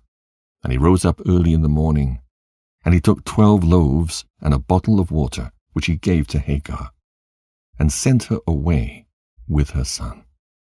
And Hagar went with her son to the wilderness, and they dwelt in the wilderness of Paran with the inhabitants of the wilderness. And Ishmael was an archer, and he dwelt in the wilderness a long time. And he and his mother afterward went to the land of Egypt, and they dwelt there. And Hagar took a wife for her son from Egypt, and her name was Meribah. And the wife of Ishmael conceived, and bare 4 sons and 2 daughters. And Ishmael and his mother and his wife and children afterward went and returned to the wilderness. And they made themselves tents in the wilderness in which they dwelt. And they continued to travel and then to rest monthly and yearly. And God gave Ishmael flocks and herds and tents on account of Abraham his father. And the man increased in cattle. And Ishmael dwelt in deserts and in tents, traveling and resting for a long time. And he did not see the face of his father. And in some time after, Abraham said to Sarah his wife, I will go and see my son Ishmael, for I have a desire to see him, for I have not seen him for a long time. And Abraham rode upon one of his camels to the wilderness to seek his son Ishmael, for he heard that he was dwelling in a tent in the wilderness with all belonging to him. And Abraham went to the wilderness, and he reached the tent of Ishmael about noon. And he asked after Ishmael, and he found the wife of Ishmael sitting in the tent with her children. And Ishmael, her husband, and his mother were not with them. And Abraham asked the wife of Ishmael, saying, Where has Ishmael gone? And she said, He's gone to the field to hunt. And Abraham was still mounted upon the camel, for he would not get off to the ground, as he had sworn to his wife Sarah that he would not get off from the camel. And Abraham said to Ishmael's wife, My daughter, give me a little water that I may drink, for I am fatigued from the journey. And Ishmael's wife answered and said to Abraham, We've neither water nor bread. And she continued sitting in the tent, and did not notice Abraham, neither did she ask him who he was. But she was beating her children in the tent, and she was cursing them. And she also cursed her husband Ishmael, and reproached him. And Abraham heard the words of Ishmael's wife to her children, and he was very angry and displeased. And Abraham called the woman to come out to him from the tent. And the woman came and stood opposite to Abraham, for Abraham was still mounted upon the camel. And Abraham said to Ishmael's wife, When thy husband Ishmael returneth home, say these words to him. A very old man from the land of the Philistines came hither to seek thee, and thus was his appearance and figure. I did not ask him who he was, and seeing thou wast not here, he spoke unto me and said, When Ishmael thy husband returneth, tell him, Thus did this man say, When thou comest home, put away this nail of the tent which thou hast placed here, and place another nail in its stead. And Abraham finished his instructions to the woman, and he turned and went off on the camel homeward. And after that Ishmael came from the chase, he and his mother, and returned to the tent, and his wife spoke these words to him. A very old man from the land of the Philistines came to seek thee, and thus was his appearance and figure. I did not ask him who he was, and seeing thou wast not at home, he said to me, When thy husband cometh home, tell him, Thus saith the old man, Put away the nail of the tent which thou hast placed here, and place another nail in its stead. And Ishmael heard the words of his wife, and he knew that it was his father, and that his wife did not honor him.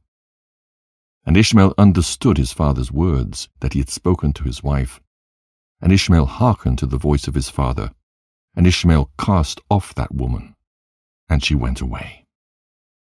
And Ishmael afterward went to the land of Canaan, and he took another wife, and he brought her to his tent to the place where he then dwelt. And at the end of 3 years Abraham said, I will go again and see Ishmael my son, for I have not seen him for a long time. And he rode upon his camel and went to the wilderness, and he reached the tent of Ishmael about noon.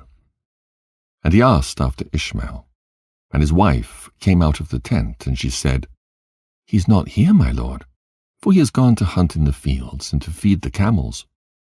And the woman said to Abraham, Turn in, my lord, to the tent, and eat a morsel of bread, for thy soul must be wearied on account of the journey. Then Abraham said to her, I will not stop, for I am in haste to continue my journey, but give me a little water to drink, for I have thirst. And the woman hastened and ran to the tent, and brought out water and bread to Abraham, which she placed before him, and she urged him to eat. And he ate and drank, and his heart was comforted. And he blessed his son Ishmael. And he finished his meal, and he blessed the Lord. And he said to Ishmael's wife, When Ishmael cometh home, say these words to him. A very old man from the land of the Philistines came hither, and asked after thee, and thou wast not here. And I brought him out bread and water, and he ate and drank, and his heart was comforted. And he spoke these words to me, When Ishmael, my husband, cometh home, say unto him, The nail of the tent which thou hast is very good. Do not put it away from the tent. And Abraham finished commanding the woman, and he rode off to his home, to the land of the Philistines. And when Ishmael came to his tent, his wife went forth to meet him with joy and a cheerful heart. And she said to him, An old man came here from the land of the Philistines, and thus was his appearance. And he asked after thee, and thou wast not here. So I brought out bread and water, and he ate and drank, and his heart was comforted. And he spoke these words to me, When Ishmael thy husband cometh home, say to him, The nail of the tent which thou hast is very good. Do not put it away from the tent. And Ishmael knew that it was his father, and that his wife had honored him. And the Lord blessed Ishmael. Jasher, chapter 22. And Ishmael then rose up and took his wife and his children and his cattle and all belonging to him.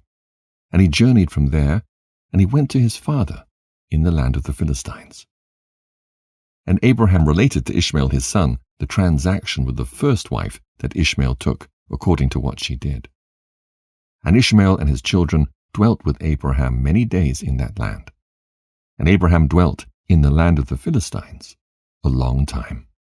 And the days increased and reached 26 years. And after that Abraham with his servants and all belonging to him went from the land of the Philistines, and removed to a great distance. And they came near to Hebron, and they remained there. And the servants of Abraham dug wells of water, and Abraham and all belonging to him dwelt by the water. And the servants of Abimelech, king of the Philistines, heard the report that Abraham's servants had dug wells of water in the borders of the land. And they came and quarreled with the servants of Abraham, and they robbed them of the great well which they had dug. And Abimelech, king of the Philistines, heard of this affair. And he, with Phicol, the captain of his host, and 20 of his men, came to Abraham. And Abimelech spoke to Abraham concerning his servants. And Abraham rebuked Abimelech concerning the well of which his servants had robbed him. And Abimelech said to Abraham, As the Lord liveth, who created the whole earth, I did not hear of the act which my servants did unto thy servants until this day. And Abraham took 7 ewe lambs, and gave them to Abimelech, saying, Take these, I pray thee, from my hands, that it may be a testimony for me that I dug this well. And Abimelech took the 7 ewe lambs which Abraham had given to him, for he had also given him cattle and herds in abundance. And Abimelech swore to Abraham concerning the well. Therefore he called that well Beersheba, for there they both swore concerning it. And they both made a covenant in Beersheba. And Abimelech rose up with Phicol, the captain of his host, and all his men, and they returned to the land of the Philistines. And Abraham and all belonging to him dwelt in Beersheba, and he was in that land a long time. And Abraham planted a large grove in Beersheba, and he made to it 4 gates, facing the 4 sides of the earth. And he planted a vineyard in it, so that if a traveler came to Abraham, he entered any gate which was in his road, and remained there and ate and drank and satisfied himself, and then departed. For the house of Abraham was always open to the sons of men that passed and repassed, who came daily to eat and drink in the house of Abraham.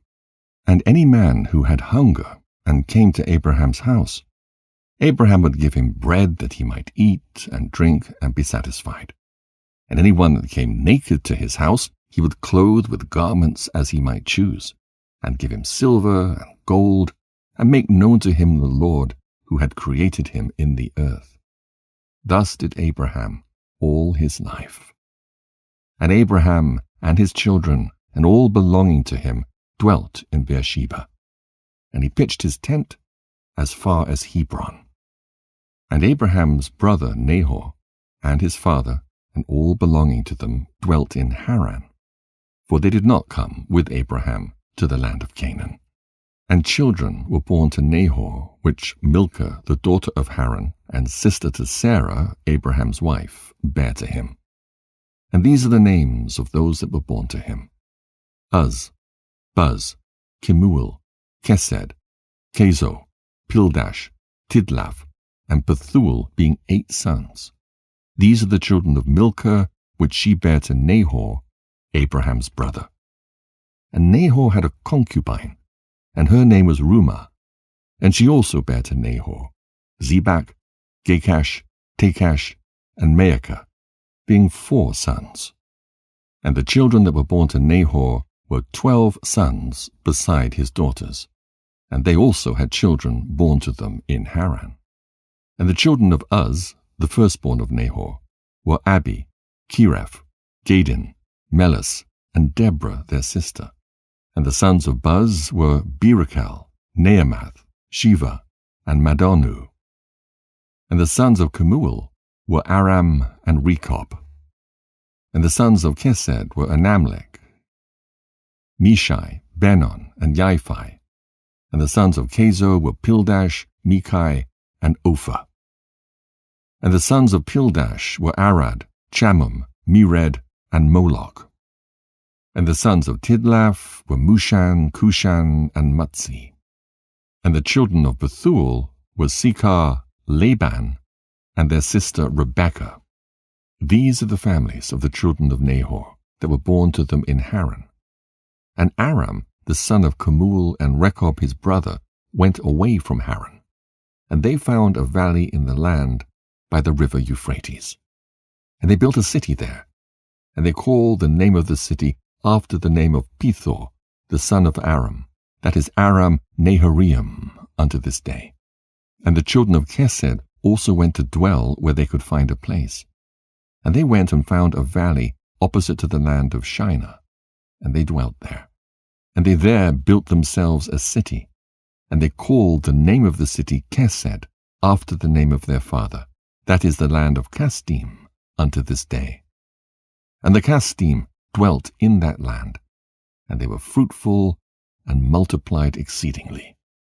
And Terah, father of Nahor and Abraham, went and took another wife in his old age, and her name was Pelilah, and she conceived and bare him a son, and he called his name Zobah.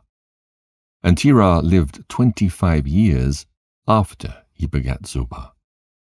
And Terah died in that year, that is the 35th year of the birth of Isaac, son of Abraham. And the days of Terah were 205 years, and he was buried in Haran. And Zobah, the son of Terah, lived 30 years, and he begat Aram, Achlis, and Merek. And Aram, son of Zobah, son of Terah, had 3 wives, and he begat 12 sons and 3 daughters. And the Lord gave to Aram, the son of Zobah, riches and possessions and abundance of cattle and flocks and herds, and the man increased greatly. And Aram, the son of Zobah, and his brother, and all his household, journeyed from Haran. And they went to dwell where they should find a place, for their property was too great to remain in Haran, for they could not stop in Haran together with their brethren, the children of Nahor. And Aram the son of Zoba went with his brethren, and they found a valley at a distance toward the eastern country, and they dwelt there. And they also built a city there, and they called the name thereof Aram, after the name of their eldest brother, that is, Aram Zoba, to this day. And Isaac the son of Abraham was growing up in those days. And Abraham his father taught him in the way of the Lord, to know the Lord. And the Lord was with him. And when Isaac was 37 years old, Ishmael his brother was going about with him in the tent. And Ishmael boasted of himself to Isaac, saying, I was 13 years old when the Lord spoke to my father to circumcise us. And I did according to the word of the Lord which he spoke to my father. And I gave my soul unto the Lord, and I did not transgress his word which he commanded my father. And Isaac answered Ishmael, saying, Why dost thou boast to me about this? About a little bit of thy flesh, which thou didst take from thy body, concerning which the Lord commanded thee? As the Lord liveth, the God of my father Abraham, if the Lord should say unto my father, Take now thy son Isaac, and bring him up an offering before me, I would not refrain, but I would joyfully accede to it. And the Lord heard the word that Isaac spoke to Ishmael, and it seemed good in the sight of the Lord. And he thought to try Abraham in this matter. And the day arrived when the sons of God came and placed themselves before the Lord. And Satan also came with the sons of God before the Lord. And the Lord said unto Satan, Whence comest thou? And Satan answered the Lord and said, From going to and fro in the earth, and from walking up and down in it. The Lord said to Satan, What is thy word to me concerning all the children of the earth? And Satan answered the Lord and said, I have seen all the children of the earth who serve thee, and remember thee when they require anything from thee. And when thou givest them the thing which they require from thee, they sit at their ease, and forsake thee, and they remember thee no more. Hast thou seen Abraham, the son of Terah, who had first no children, and he served thee, and erected altars to thee wherever he came? And he brought up offerings upon them, and he proclaimed thy name continually to all the children of the earth. And now that his son Isaac is born to him, he has forsaken thee. He has made a great feast for all the inhabitants of the land, and the Lord he has forgotten. For amidst all that he has done, he brought thee no offering, neither burnt offering, nor peace offering, neither ox, lamb, nor goat, of all that he killed on the day that his son was weaned.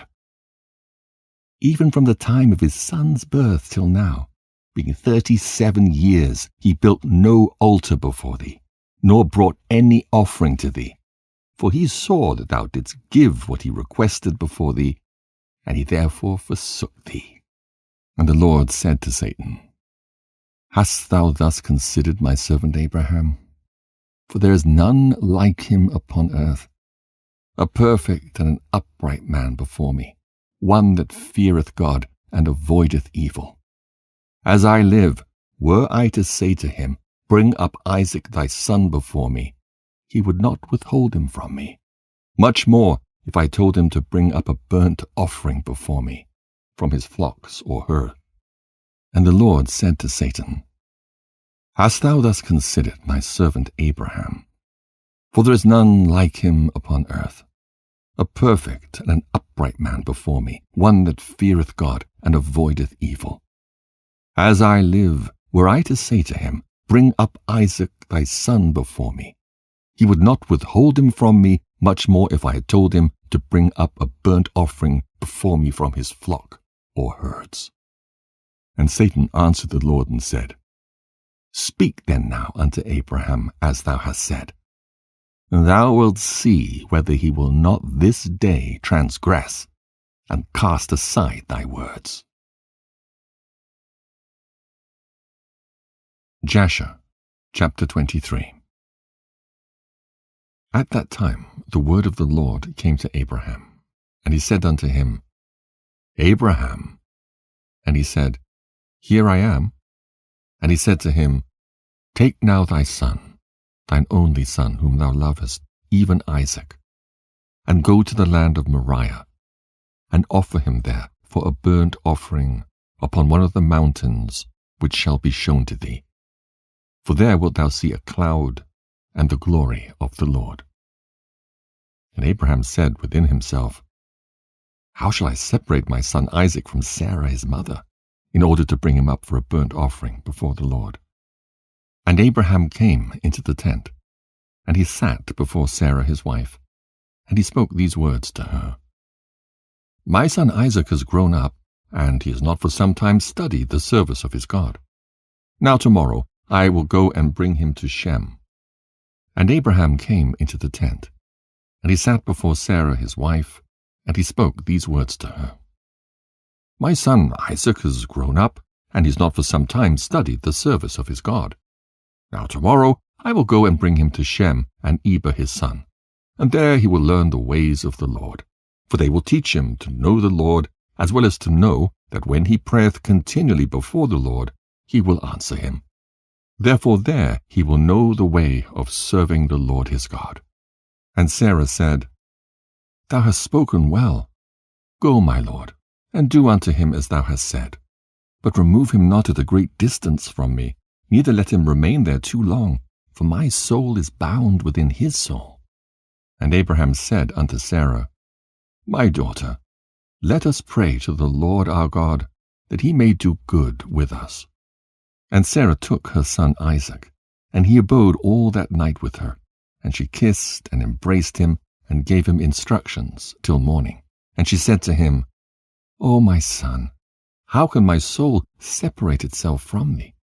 And she still kissed and embraced him, and she gave Abraham instructions concerning him. And Sarah said to Abraham, O my lord, I pray thee take heed of thy son, and place thine eyes over him, for I have no other son nor daughter but him. O forsake him not. If he be hungry, give him bread, and if he be thirsty, give him water to drink. Do not let him go on foot, neither let him sit in the sun, neither let him go by himself on the road, neither force him from whatever he may desire, but do unto him as he may say to thee. And Sarah wept bitterly the whole night on account of Isaac, and she gave him instructions till morning. And in the morning Sarah selected a very fine and beautiful garment from those garments which she had in the house that Abimelech had given to her. And she dressed Isaac her son therewith, and she put a turban upon his head, and she enclosed a precious stone in the top of the turban. And she gave them provision for the road, and they went forth. And Isaac went with his father Abraham, and some of their servants accompanied them to see them off the road. And Sarah went out with them, and she accompanied them upon the road to see them off. And they said to her, Return to the tent. And when Sarah heard the words of her son Isaac, she wept bitterly. And Abraham her husband wept with her, and their son wept with them a great weeping. Also those who went with them wept greatly. And Sarah caught hold of her son Isaac, and she held him in her arms, and she embraced him, and continued to weep with him. And Sarah said, Who knoweth if after this day I will ever see thee again? And they still wept together, Abraham, Sarah, and Isaac, and all those that accompanied them on the road wept with them. And Sarah afterward turned away from her son, weeping bitterly. And all her menservants and maidservants returned with her to the tent. And Abraham went with Isaac his son, to bring him up as an offering before the Lord, as he had commanded him. And Abraham took 2 of his young men with him, Ishmael, the son of Hagar, and Eliezer his servant, and they went together with them. And whilst they were walking in the road, the young men spoke these words to themselves. And Ishmael said to Eliezer, Now my father is going with Isaac to bring him up for a burnt offering to the Lord, as he commanded him. Now, when he returneth, he will give unto me all that he possesses, to inherit after him, for I am his firstborn. And Eliezer answered Ishmael and said, Surely Abraham did cast thee away with thy mother, and swear that thou shouldst not inherit anything of all he possesses. And to whom would he give all that he has with all his treasures, but unto me his servant, who has been faithful in his house, who has served him night and day, and has done all that he desired me? To me will he bequeath at his death all that he possesses. And whilst Abraham was proceeding with his son Isaac along the road, Satan came and appeared to Abraham in the figure of a very aged man, humble and of a contrite spirit. And he approached Abraham and said to him, Art thou silly or brutish, that thou goest to do this thing this day to thine only son? For God gave thee a son in thy latter days, in thy old age. And wilt thou go and slaughter him this day, because he committed no violence? And wilt thou cause the soul of thine only son to perish from the earth? Dost thou not know and understand that this thing cannot be from the Lord? For the Lord cannot do unto man such evil upon the earth, to say to him, Go slaughter thy child. And Abraham heard this, and knew that it was the word of Satan, who endeavored to draw him aside from the way of the Lord. But Abraham would not hearken to the voice of Satan.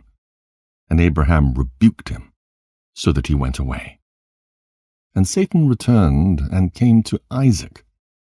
And he appeared unto Isaac in the figure of a young man, comely and well-favored. And he approached Isaac and said unto him, Dost thou not know and understand that thy old silly father bringeth thee to the slaughter this day for naught? Now therefore, my son, do not listen nor attend to him, for he is a silly old man. And let not thy precious soul and beautiful figure be lost from the earth. And Isaac heard this, and said unto Abraham, Hast thou heard, my father, that which this man has spoken? Even thus has he spoken. And Abraham answered his son Isaac, and said to him, Take heed of him, and do not listen to his words, nor attend to him. For he is Satan, endeavoring to draw us aside this day from the commands of God. And Abraham still rebuked Satan. And Satan went from them. And seeing he could not prevail over them, he hid himself from them. And he went and passed before them in the road, and he transformed himself into a large brook of water in the road. And Abraham and Isaac and his 2 young men reached that place, and they saw a brook, large and powerful as the mighty waters. And they entered the brook and passed through it. And the waters at first reached their legs. And they went deeper in the brook, and the water reached up to their necks. And they were all terrified on account of the water. And whilst they were going over the brook, Abraham recognized that place. And he knew that there was no water there before. And Abraham said to his son Isaac, I know this place, in which there was no brook nor water. Now therefore it is this Satan who does all this to us, to draw us aside this day from the commands of God. And Abraham rebuked him, and said unto him, The Lord rebuke thee, O Satan. Begone from us, for we go by the commands of God. And Satan was terrified at the voice of Abraham, and he went away from them, and the place again became dry land, as it was at first. And Abraham went with Isaac toward the place that God had told him. And on the 3rd day Abraham lifted up his eyes, and saw the place at a distance which God had told him of. And a pillar of fire appeared to him, that reached from the earth to heaven, and a cloud of glory upon the mountain, and the glory of the Lord was seen in the cloud. And Abraham said to Isaac, My son, dost thou see in that mountain which we perceive at a distance that which I see upon it? And Isaac answered and said unto his father, I see, and lo, a pillar of fire and a cloud, and the glory of the Lord is seen upon the cloud. And Abraham knew that his son Isaac was accepted before the Lord for a burnt offering.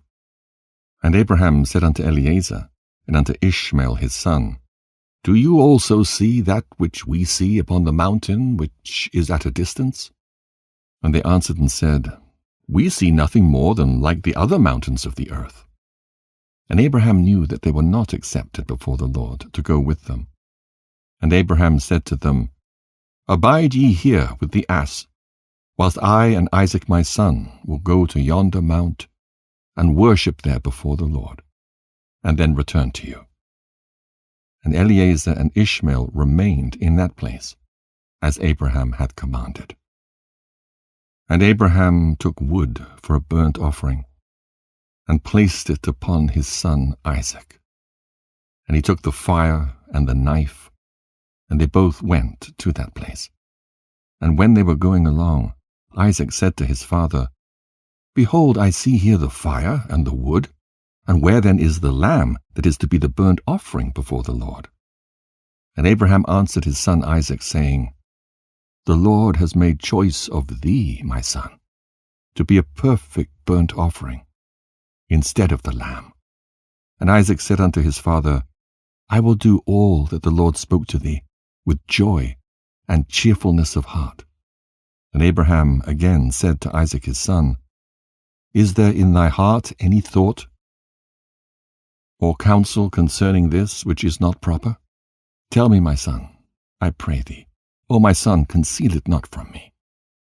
And Isaac answered his father Abraham, and said unto him, "O my father, as the Lord liveth, and as thy soul liveth, there is nothing in my heart to cause me to deviate, either to the right or to the left, from the word that he has spoken to thee. Neither limb nor muscle has moved or stirred at this, nor is there in my heart any thought or evil concerning this. But I am of joyful and cheerful heart in this matter. And I say, Blessed is the Lord, who has this day chosen me to be a burnt offering before him." And Abraham greatly rejoiced at the words of Isaac. And they went on and came together to that place that the Lord had spoken of. And Abraham approached to build the altar in that place. And Abraham was weeping, and Isaac took stones and mortar till they had finished building the altar. And Abraham took the wood and placed it in order upon the altar which he had built. And he took his son Isaac, and bound him in order to place him upon the wood which was upon the altar, to slay him for a burnt offering before the Lord. And Isaac said to his father, "Bind me securely, and then place me upon the altar, lest I should turn and move, and break loose from the force of the knife upon my flesh, and therefore profane the burnt offering." And Abraham did so. And Isaac still said to his father, "O my father, when thou shalt have slain me, and burnt me for an offering, take with thee that which shall remain of my ashes, to bring to Sarah my mother, and say to her, This is the sweet-smelling savour of Isaac. But do not tell her this if she should sit near a well, or upon any high place, lest she should cast her soul after me, and die." And Abraham heard the words of Isaac, and he lifted up his voice and wept when Isaac spake these words. And Abraham's tears gushed down upon Isaac his son. And Isaac wept bitterly. And he said to his father, "Hasten thou, O my father, and do with me the will of the Lord our God, as he has commanded thee." And the hearts of Abraham and Isaac rejoiced at this thing which the Lord had commanded them. But the eye wept bitterly, whilst the heart rejoiced.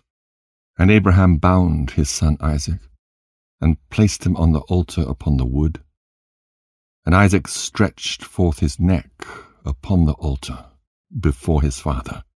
And Abraham stretched forth his hand to take the knife to slay his son as a burnt offering before the Lord.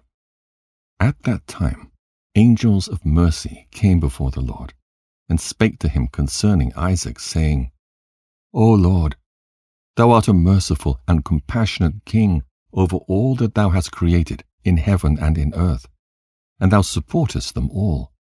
Give, therefore, ransom and redemption instead of thy servant Isaac, and pity and have compassion upon Abraham and Isaac his son, who are this day performing thy commands. Hast thou seen, O Lord, how Isaac the son of Abraham thy servant is bound down to the slaughter like an animal. Now therefore let thy pity be roused for them, O Lord. At that time the Lord appeared unto Abraham, and called to him from heaven, and said unto him, Lay not thine hand upon the lad, neither do thou anything unto him. For now I know that thou fearest God in performing this act, and in not withholding thy son, thine only son, from me. And Abraham lifted up his eyes and saw, and behold, a ram was caught in a thicket by his horns. That was the ram which the Lord had created in the earth in the day that he made earth and heaven. For the Lord had prepared this ram from that day to be a burnt offering instead of Isaac. And this ram was advancing to Abraham when Satan caught hold of him and entangled his horns in the thicket, that he might not advance to Abraham, in order that Abraham might slay his son. And Abraham, seeing the ram advancing to him, and Satan withholding him, fetched him, and brought him before the altar. And he loosened his son Isaac from his binding, and he put the ram in his stead. And Abraham killed the ram upon the altar, and brought it up as an offering in the place of his son Isaac. And Abraham sprinkled some of the blood of the ram upon the altar, and he exclaimed and said, This is in the place of my son, and may this be considered this day as the blood of my son before the Lord. And all that Abraham did on this occasion by the altar he would exclaim and say, This is in the room of my son, and may it this day be considered before the Lord in the place of my son. And Abraham finished the whole of the service by the altar. And the service was accepted before the Lord, and was accounted as if it had been Isaac. And the Lord blessed Abraham and his seed on that day. And Satan went to Sarah, and he appeared to her in the figure of an old man, very humble and meek. And Abraham was yet engaged in the burnt offering before the Lord. And he said unto her, Dost thou not know all the work that Abraham has made with thine only son this day? For he took Isaac, and built an altar, and killed him, and brought him up as a sacrifice upon the altar. And Isaac cried and wept before his father, but he looked not at him, neither did he have compassion over him. And Satan repeated these words, and he went away from her. And Sarah heard all the words of Satan, and she imagined him to be an old man from amongst the sons of men who had been with her son, and had come and told her these things. And Sarah lifted up her voice and wept, and cried out bitterly on account of her son. And she threw herself on the ground, and she cast dust upon her head, and she said, O my son Isaac, my son! Oh, that I had this day died instead of thee! And she continued to weep and said, It grieves me for thee, O my son Isaac. Oh, that I had died this day in thy stead. And she still continued to weep and said, It grieves me for thee, after that I have reared thee, and have brought thee up.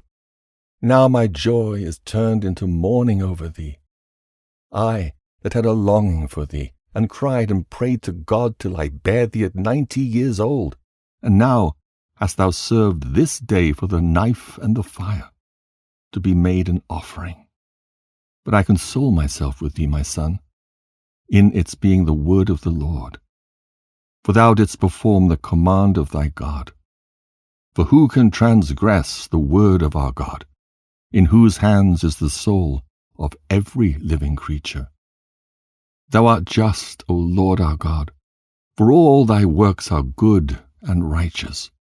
For I also am rejoiced with thy word which thou didst command. And whilst mine eye weepeth bitterly, my heart rejoiceth. And Sarah laid her head upon the bosom of one of her handmaids, and she became still as stone. And Sarah laid her head upon the bosom of one of her handmaids, and she became as still as a stone. She afterward rose up, and went about making inquiries, till she came to Hebron. And she inquired of all those whom she met walking in the road, and no one could tell her what had happened to her son. And she came with her maidservants and menservants to Kiriath Arba, which is Hebron, and she asked concerning her son. And she remained there while she sent some of her servants to seek where Abraham had gone with Isaac. They went to seek him in the house of Shem and Eber, but they could not find him. And they sought throughout the land, and he was not there. And behold, Satan came to Sarah in the shape of an old man. And he came and stood before her, and he said unto her, I spoke falsely unto thee, for Abraham did not kill his son, and he's not dead. And when she heard the word, her joy was so exceedingly violent on account of her son that her soul went out through joy. She died, and was gathered to her people. And when Abraham had finished his service, he returned with his son Isaac to his young men. And they rose up and went together to Beersheba, and they came home. And Abraham sought for Sarah, and could not find her. And he made inquiries concerning her, and they said unto him, She went as far as Hebron to seek you both where you had gone, for thus was she informed. And Abraham and Isaac went to her to Hebron. And when they found that she was dead, they lifted up their voices and wept bitterly over her. And Isaac fell upon his mother's face and wept over her. And he said, O my mother, how hast thou left me, and where hast thou gone? O how hast thou left me? And Abraham and Isaac wept greatly, and all their servants wept with them on account of Sarah. And they mourned over her a great and heavy mourning. Jasher chapter 24. And the life of Sarah was 127 years, and Sarah died. And Abraham rose up from before his dead to seek a burial place to bury his wife Sarah. And he went and spoke to the children of Heth, the inhabitants of the land, saying, I am a stranger and a sojourner with you in your land. Give me a possession of a burial place in your land, that I may bury my dead from before me. And the children of Heth said unto Abraham, Behold, the land is before thee. In the choice of our sepulchres bury thy dead, for no man shall withhold thee from burying thy dead. And Abraham said unto them, If you are agreeable to this, go and entreat for me to Ephron, the son of Zochar, requesting that he may give me the cave of Machpelah, which is in the end of his field, and I will purchase it of him for whatever he desire for it. And Ephron dwelt among the children of Heth, and they went and called for him, and he came before Abraham. And Ephron said unto Abraham, Behold, all thou requirest thy servant will do. And Abraham said, No, but I will buy the cave and the field which thou hast for value, in order that it may be for a possession of a burial place forever. And Ephron answered and said, Behold, the field and the cave are before thee. Give whatever thou desirest. And Abraham said, Only at full value will I buy it from thy hand, and from the hands of those who go in at the gate of thy city, and from the hand of thy seed forever. And Ephron and all his brethren heard this. And Abraham weighed to Ephron 400 shekels of silver in the hands of Ephron, and in the hands of all his brethren. And Abraham wrote this transaction, and he wrote and testified it with 4 witnesses. And these are the names of the witnesses: Amichel, the son of Abishna the Hittite; Adichoram, the son of Ashunach the Hivite; Abdon, the son of Achiram the Gomerite; Bactil, the son of Abadish the Zionite. And Abraham took the book of the purchase and placed it in his treasures. And these are the words that Abraham wrote in the book, namely, that the cave and the field Abraham bought from Ephron the Hittite, and from his seed, and from those that go out of his city, and from their seed forever, are to be a purchase to Abraham and to his seed and to those that go forth from his loins, for a possession of a burial place forever. And he put a signet to it, and testified it with witnesses. And the field and the cave that was in it, and all that place, were made sure unto Abraham and unto his seed after him from the children of Heth. Behold, it is before Mamre in Hebron, which is in the land of Canaan. And after this Abraham buried his wife Sarah there. And that place and all its boundary became to Abraham and unto his seed for a possession of a burial place. And Abraham buried Sarah with pomp as observed at the interment of kings. And she was buried in very fine and beautiful garments. And at her bier was Shem, his sons Eber and Abimelech, together with Anar, Ashcol, and Mamre, and all the grandees of the land followed her bier. And the days of Sarah were 127 years, and she died. And Abraham made a great and heavy mourning, and he performed the rites of mourning for 7 days. And all the inhabitants of the land comforted Abraham and Isaac his son on account of Sarah. And when the days of their mourning passed by, Abraham sent away his son, and he went to the house of Shem and Eber to learn the ways of the Lord and his instructions. And Abraham remained there 3 years. At that time Abraham rose up with all his servants, and they went and returned homeward to Beersheba. And Abraham and all his servants remained in Beersheba. And at the revolution of the year, Abimelech, king of the Philistines, died in that year.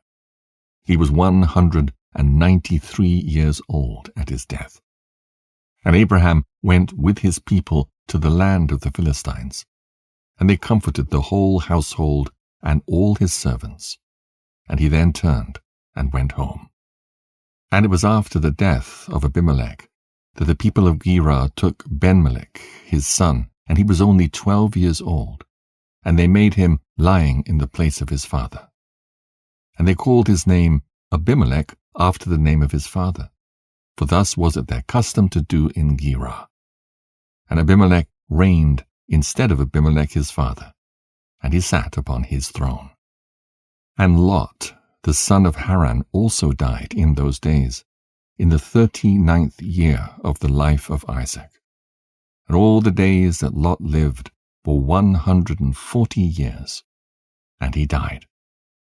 And these are the children of Lot that were born to him by his daughters. The name of the firstborn was Moab, and the name of the second was Ben-Ammi. And the 2 sons of Lot went and took themselves wives from the land of Canaan, and they bare children to them. And the children of Moab were Ed, Maon, Tarsis, and Canville, 4 sons. These are fathers to the children of Moab unto this day. And all the families of the children of Lot went to dwell wherever they should light upon, for they were fruitful and increased abundantly. And they went and built themselves cities in the land where they dwelt, and they called the names of the cities which they built after their own names. And Nahor, the son of Terah, brother to Abraham, died in those days, in the 40th year of the life of Isaac. And all the days of Nahor were 172 years, and he died and was buried in Haran. And when Abraham heard that his brother was dead, he grieved sadly, and he mourned over his brother many days. And Abraham called for Eliezer his head servant, to give him orders concerning his house. And he came and stood before him. And Abraham said to him, Behold, I am old. I do not know the day of my death, for I am advanced in days. Now therefore rise up, go forth, and do not take a wife for my son from this place and from this land, from the daughters of the Canaanites, amongst whom we dwell. But go to my land and to my birthplace, and take from thence a wife for my son. And the Lord God of heaven and earth, who took me from my father's house, and brought me to this place, and said unto me, To thy seed will I give this land for an inheritance forever. he will send his angel before thee, and prosper thy way, that thou mayest obtain a wife for my son from my family and from my father's house. And the servant answered his master Abraham and said, Behold, I go to thy birthplace and to thy father's house, and take a wife for thy son from there. But if the woman be not willing to follow me to this land, shall I take thy son back to the land of thy birthplace? And Abraham said unto him, Take heed that thou bring not my son hither again. For the Lord before whom I have walked, he will send his angel before thee, and prosper thy way. And Eliezer did as Abraham ordered him. And Eliezer swore unto Abraham his master upon this matter. And Eliezer rose up, and took 10 camels of the camels of his master, and 10 men from his master's servants with him. And they rose up, and went to Haran, the city of Abraham and Nahor, in order to fetch a wife for Isaac, the son of Abraham. And whilst they were gone, Abraham sent to the house of Shem and Eber, and they brought from thence his son Isaac. And Isaac came home to his father's house to Beersheba, whilst Eliezer and his men came to Haran. And they stopped in the city by the watering place. And he made his camels to kneel down by the water, and they remained there. And Eliezer, Abraham's servant, prayed and said, O God of Abraham my master, send me, I pray thee, good speed this day, and show kindness unto my master, that thou shalt appoint this day a wife for my master's son from his family. And the Lord hearkened to the voice of Eliezer, for the sake of his servant Abraham. And he happened to meet with the daughter of Bethuel, the son of Milcah, the wife of Nahor, brother to Abraham, and Eliezer came to her house. And Eliezer related to them all his concerns, and that he was Abraham's servant, and they greatly rejoiced at him. And they all blessed the Lord who brought this thing about. And they gave him Rebekah, the daughter of Bethuel, for a wife for Isaac. And the young woman was of very comely appearance. She was a virgin. And Rebekah was 10 years old in those days. And Bethuel and Laban and his children made a feast on that night. And Eliezer and his men came and ate and drank, and rejoiced there on that night.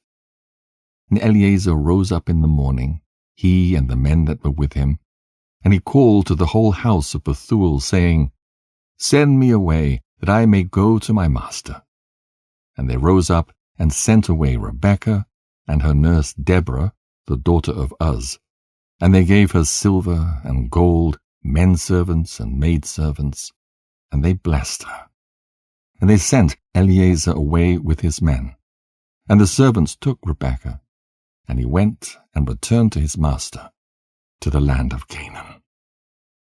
And Isaac took Rebekah, and she became his wife, and he brought her into the tent. And Isaac was 40 years old when he took Rebekah, the daughter of his uncle Bethuel, for a wife. Jasher chapter 25. And it was at that time Abraham again took a wife in his old age, and her name was Keturah from the land of Canaan. And she bare unto him Zimran, Jokshan, Medan, Midian, Ishbak, and Shuach, being 6 sons. And the children of Zimran were Abian, Molech, and Narim. And the sons of Jokshan were Sheba and Dedan. And the sons of Medan were Amida, Joab, Gokai, Elisha, and Nothak.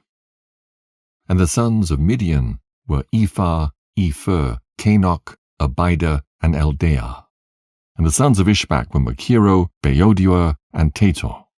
And the sons of Shuach were Bildad, Mamdad, Munan, and Meban. All these are the families of the children of Keturah, the Canaanitish woman, which she bare unto Abraham the Hebrew. And Abraham sent all these away, and he gave them gifts. And they went away from his son Isaac to dwell wherever they should find a place. And all these went to the mountain at the east, and they built themselves 6 cities, in which they dwelt unto this day. And the children of Sheba and Dedan, children of Jokshan with their children, did not dwell with their brethren in their cities, and they journeyed and encamped in the countries and wildernesses unto this day. And the children of Midian, son of Abraham, went to the east of the land of Cush, and they there found a large valley in the eastern country. And they remained there, and built a city, and they dwelt therein. That is the land of Midian unto this day. And Midian dwelt in the city which he built, he and his 5 sons, and all belonging to him. And these are the names of the sons of Midian, according to their names in their cities: Ephah, Epher, Canok, Abida, and Eldaah. And the sons of Ephah were Methach, Meshah, Avi, and Sanoah. And the sons of Epher were Ephron, Zur, Eliron, and Medan. And the sons of Canok were Ruel, Rechem, Azai, Alioshub, and Elad. And the sons of Abida were Ker, Melad, Keruri, Mulkai. And the sons of Eldaah were Micah and Reba, and Melchiah and Gabal. These are the names of the Midianites according to their families. And afterward the families of Midian spread throughout the land of Midian. And these are the generations of Ishmael, the son of Abraham, whom Hagar, Sarah's handmaid, bare unto Abraham. And Abraham took a wife from the land of Egypt, and her name was Ribah, the same is Meribah. And Ribah bare unto Ishmael Nebaioth, Kedar, Adbeel, Mibsam, and their sister Bosmath. And Ishmael cast away his wife Ribah, and she went from him and returned to Egypt to the house of her father, and she dwelt there, for she had been very bad in the sight of Ishmael, and in the sight of his father Abraham. And Ishmael afterward took a wife from the land of Canaan, and her name was Malkuth, and she bare unto him Nishma, Duma, Mesa, Kedad, Tema, Yetur, Naphish, and Kedma. These are the sons of Ishmael, and these are their names, being 12 princes according to their nations. And the families of Ishmael afterwards spread forth, and Ishmael took his children and all the property that he had gained, together with the souls of his household and all belonging to him. And they went to dwell where they should find a place. And they went and dwelt near the wilderness of Paran, and their dwelling was from Havilah unto Shur, that is before Egypt, as thou comest toward Assyria. And Ishmael and his sons dwelt in the land, and they had children born to them, and they were fruitful and increased abundantly. And these are the names of the sons of Nebaioth, the firstborn of Ishmael: Mend, Send, Maon. And the sons of Kedar were Alion, Kezem, Kamad, and Eli. And the sons of Adbeel were Kamid and Jabin. And the sons of Mibsam were Obadiah, Ebedmelech, and Yeush. These are the families of the children of Ribah, the wife of Ishmael. And the sons of Mishma, the son of Ishmael, were Shemua, Zechariah, and Obed. And the sons of Duma were Kesed, Eli, Machmad, and Ahmad. And the sons of Mesa were Melon, Mula, and Abidalon. And the sons of Kedad were Azur, Minzah, and Ebedmelech. And the sons of Tema were Seah, Sadon, and Yakol. And the sons of Eter were Merith, Jeish, Alio, and Pekoth. And the sons of Naphish were Ebed-Tamed, Ebiasaph, and Mer. And the sons of Kedma were Caleb, Taktai, and Omir. These were the children of Malkuth, the wife of Ishmael, according to their families. All these are the families of Ishmael, according to their generations. And they dwelt in those lands wherein they had built themselves cities unto this day. And Rebekah, the daughter of Bethuel, the wife of Abraham's son Isaac, was barren in those days. She had no offspring. And Isaac dwelt with his father in the land of Canaan. And the Lord was with Isaac. And Arpachshad, the son of Shem, the son of Noah, died in those days, in the 48th year of the life of Isaac. And all the days that Arpachshad lived were 438 years, and he died.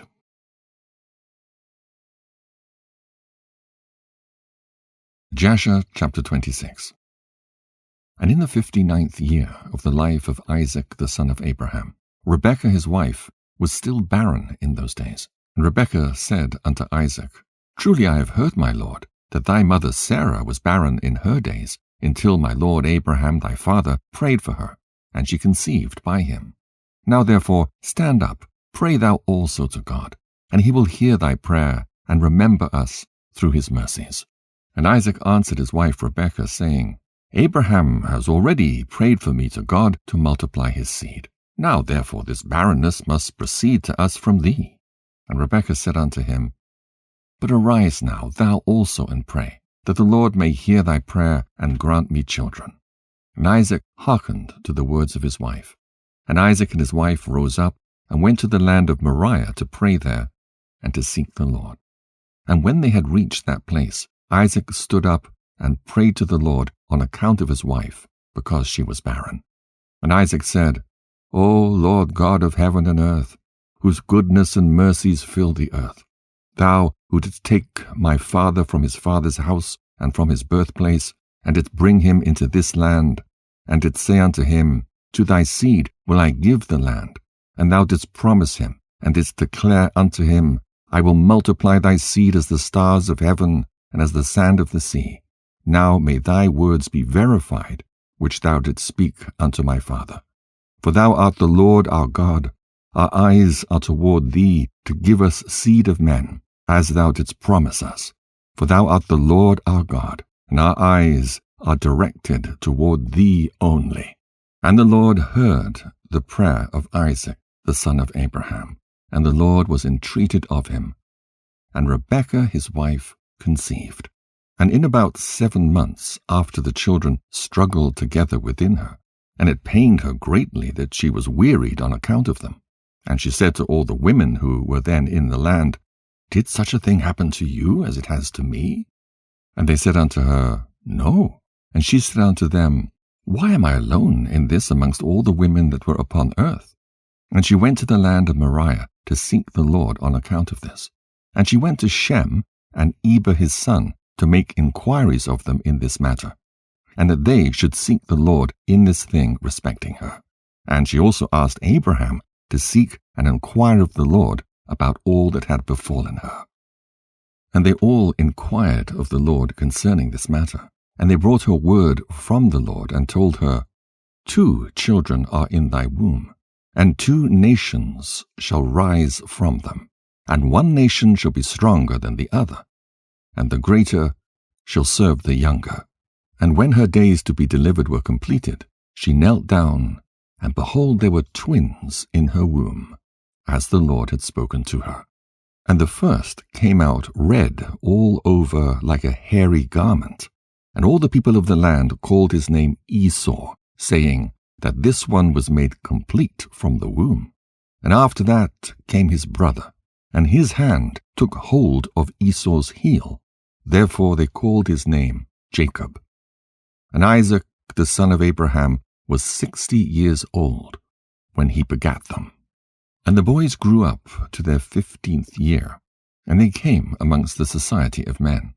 Esau was a designing and deceitful man, and an expert hunter in the field. And Jacob was a man perfect and wise, dwelling in tents, feeding flocks, and learning the instructions of the Lord and the commands of his father and mother. And Isaac and the children of his household dwelt with his father Abraham in the land of Canaan, as God had commanded them. And Ishmael, the son of Abraham, went with his children and all belonging to them, and they returned there to the land of Havilah, and they dwelt there. And all the children of Abraham's concubines went to dwell in the land of the east, for Abraham had sent them away from his son, and had given them presents, and they went away. And Abraham gave all that he had to his son Isaac, and he also gave him all his treasures. And he commanded him, saying, Dost thou not know and understand? The Lord is God in heaven and in earth, and there is no other beside him. And it was he who took me from my father's house and from my birthplace, and gave me all the delights upon earth, who delivered me from the counsel of the wicked, for in him did I trust. And he brought me to this place, and he delivered me from Ur-Kasdim, and he said unto me, To thy seed will I give all these lands, and they shall inherit them when they keep my commandments, my statutes, and my judgments that I have commanded thee, and which I shall command them. Now therefore, my son, hearken to my voice, and keep the commandments of the Lord thy God, which I commanded thee. Do not turn from the right way, either to the right or to the left, in order that it may be well with thee and thy children after thee forever. And remember the wonderful works of the Lord, and his kindness that he has shown toward us in having delivered us from the hands of our enemies. And the Lord our God caused them to fall into our hands.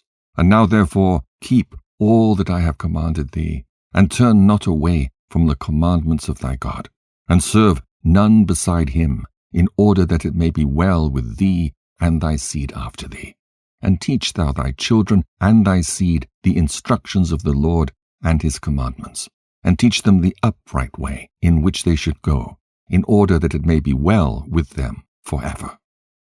And Isaac answered his father, and said unto him, That which my Lord has commanded, that will I do, and I will not depart from the commandments of the Lord my God. I will keep all that he commanded me. And Abraham blessed his son Isaac, and also his children. And Abraham taught Jacob the instruction of the Lord and his ways. And it was at that time that Abraham died, in the 15th year of the life of Jacob and Esau the sons of Isaac, and all the days of Abraham were 175 years. And he died, and was gathered to his people in good old age, old and satisfied with days. And Isaac and Ishmael his sons buried him. And when the inhabitants of Canaan heard that Abraham was dead, they all came with their kings and princes and all their men to bury Abraham. And all the inhabitants of the land of Haran, and all the families of the house of Abraham, and all the princes and grandees, and the sons of Abraham by the concubines, all came when they heard of Abraham's death, and they requited Abraham's kindness, and comforted Isaac his son. And they buried Abraham in the cave which he bought from Ephron the Hittite and his children, for a possession of a burial place. And all the inhabitants of Canaan, and all those who'd known Abraham, wept for Abraham a whole year, and men and women mourned over him. And all the little children, and all the inhabitants of the land wept on account of Abraham, for Abraham had been good to them all, and because he had been upright with God and men. And there arose not a man who feared God like unto Abraham, for he had feared his God from his youth, and had served the Lord, and had gone in all his ways during his life, from his childhood to the day of his death. And the Lord was with him, and delivered him from the counsel of Nimrod and his people. And when he made war with the 4 kings of Elam, he conquered them. And he brought all the children of the earth to the service of God. And he taught them the ways of the Lord, and caused them to know the Lord. And he formed a grove, and he planted a vineyard therein. And he had always prepared in his tent meat and drink to those that passed through the land, that they might satisfy themselves in his house. And the Lord God delivered the whole earth on account of Abraham. And it was after the death of Abraham that God blessed his son Isaac and his children. And the Lord was with Isaac as he had been with his father Abraham. For Isaac kept all the commandments of the Lord, as Abraham his father had commanded him. He did not turn to the right or to the left from the right path, which his father had commanded him.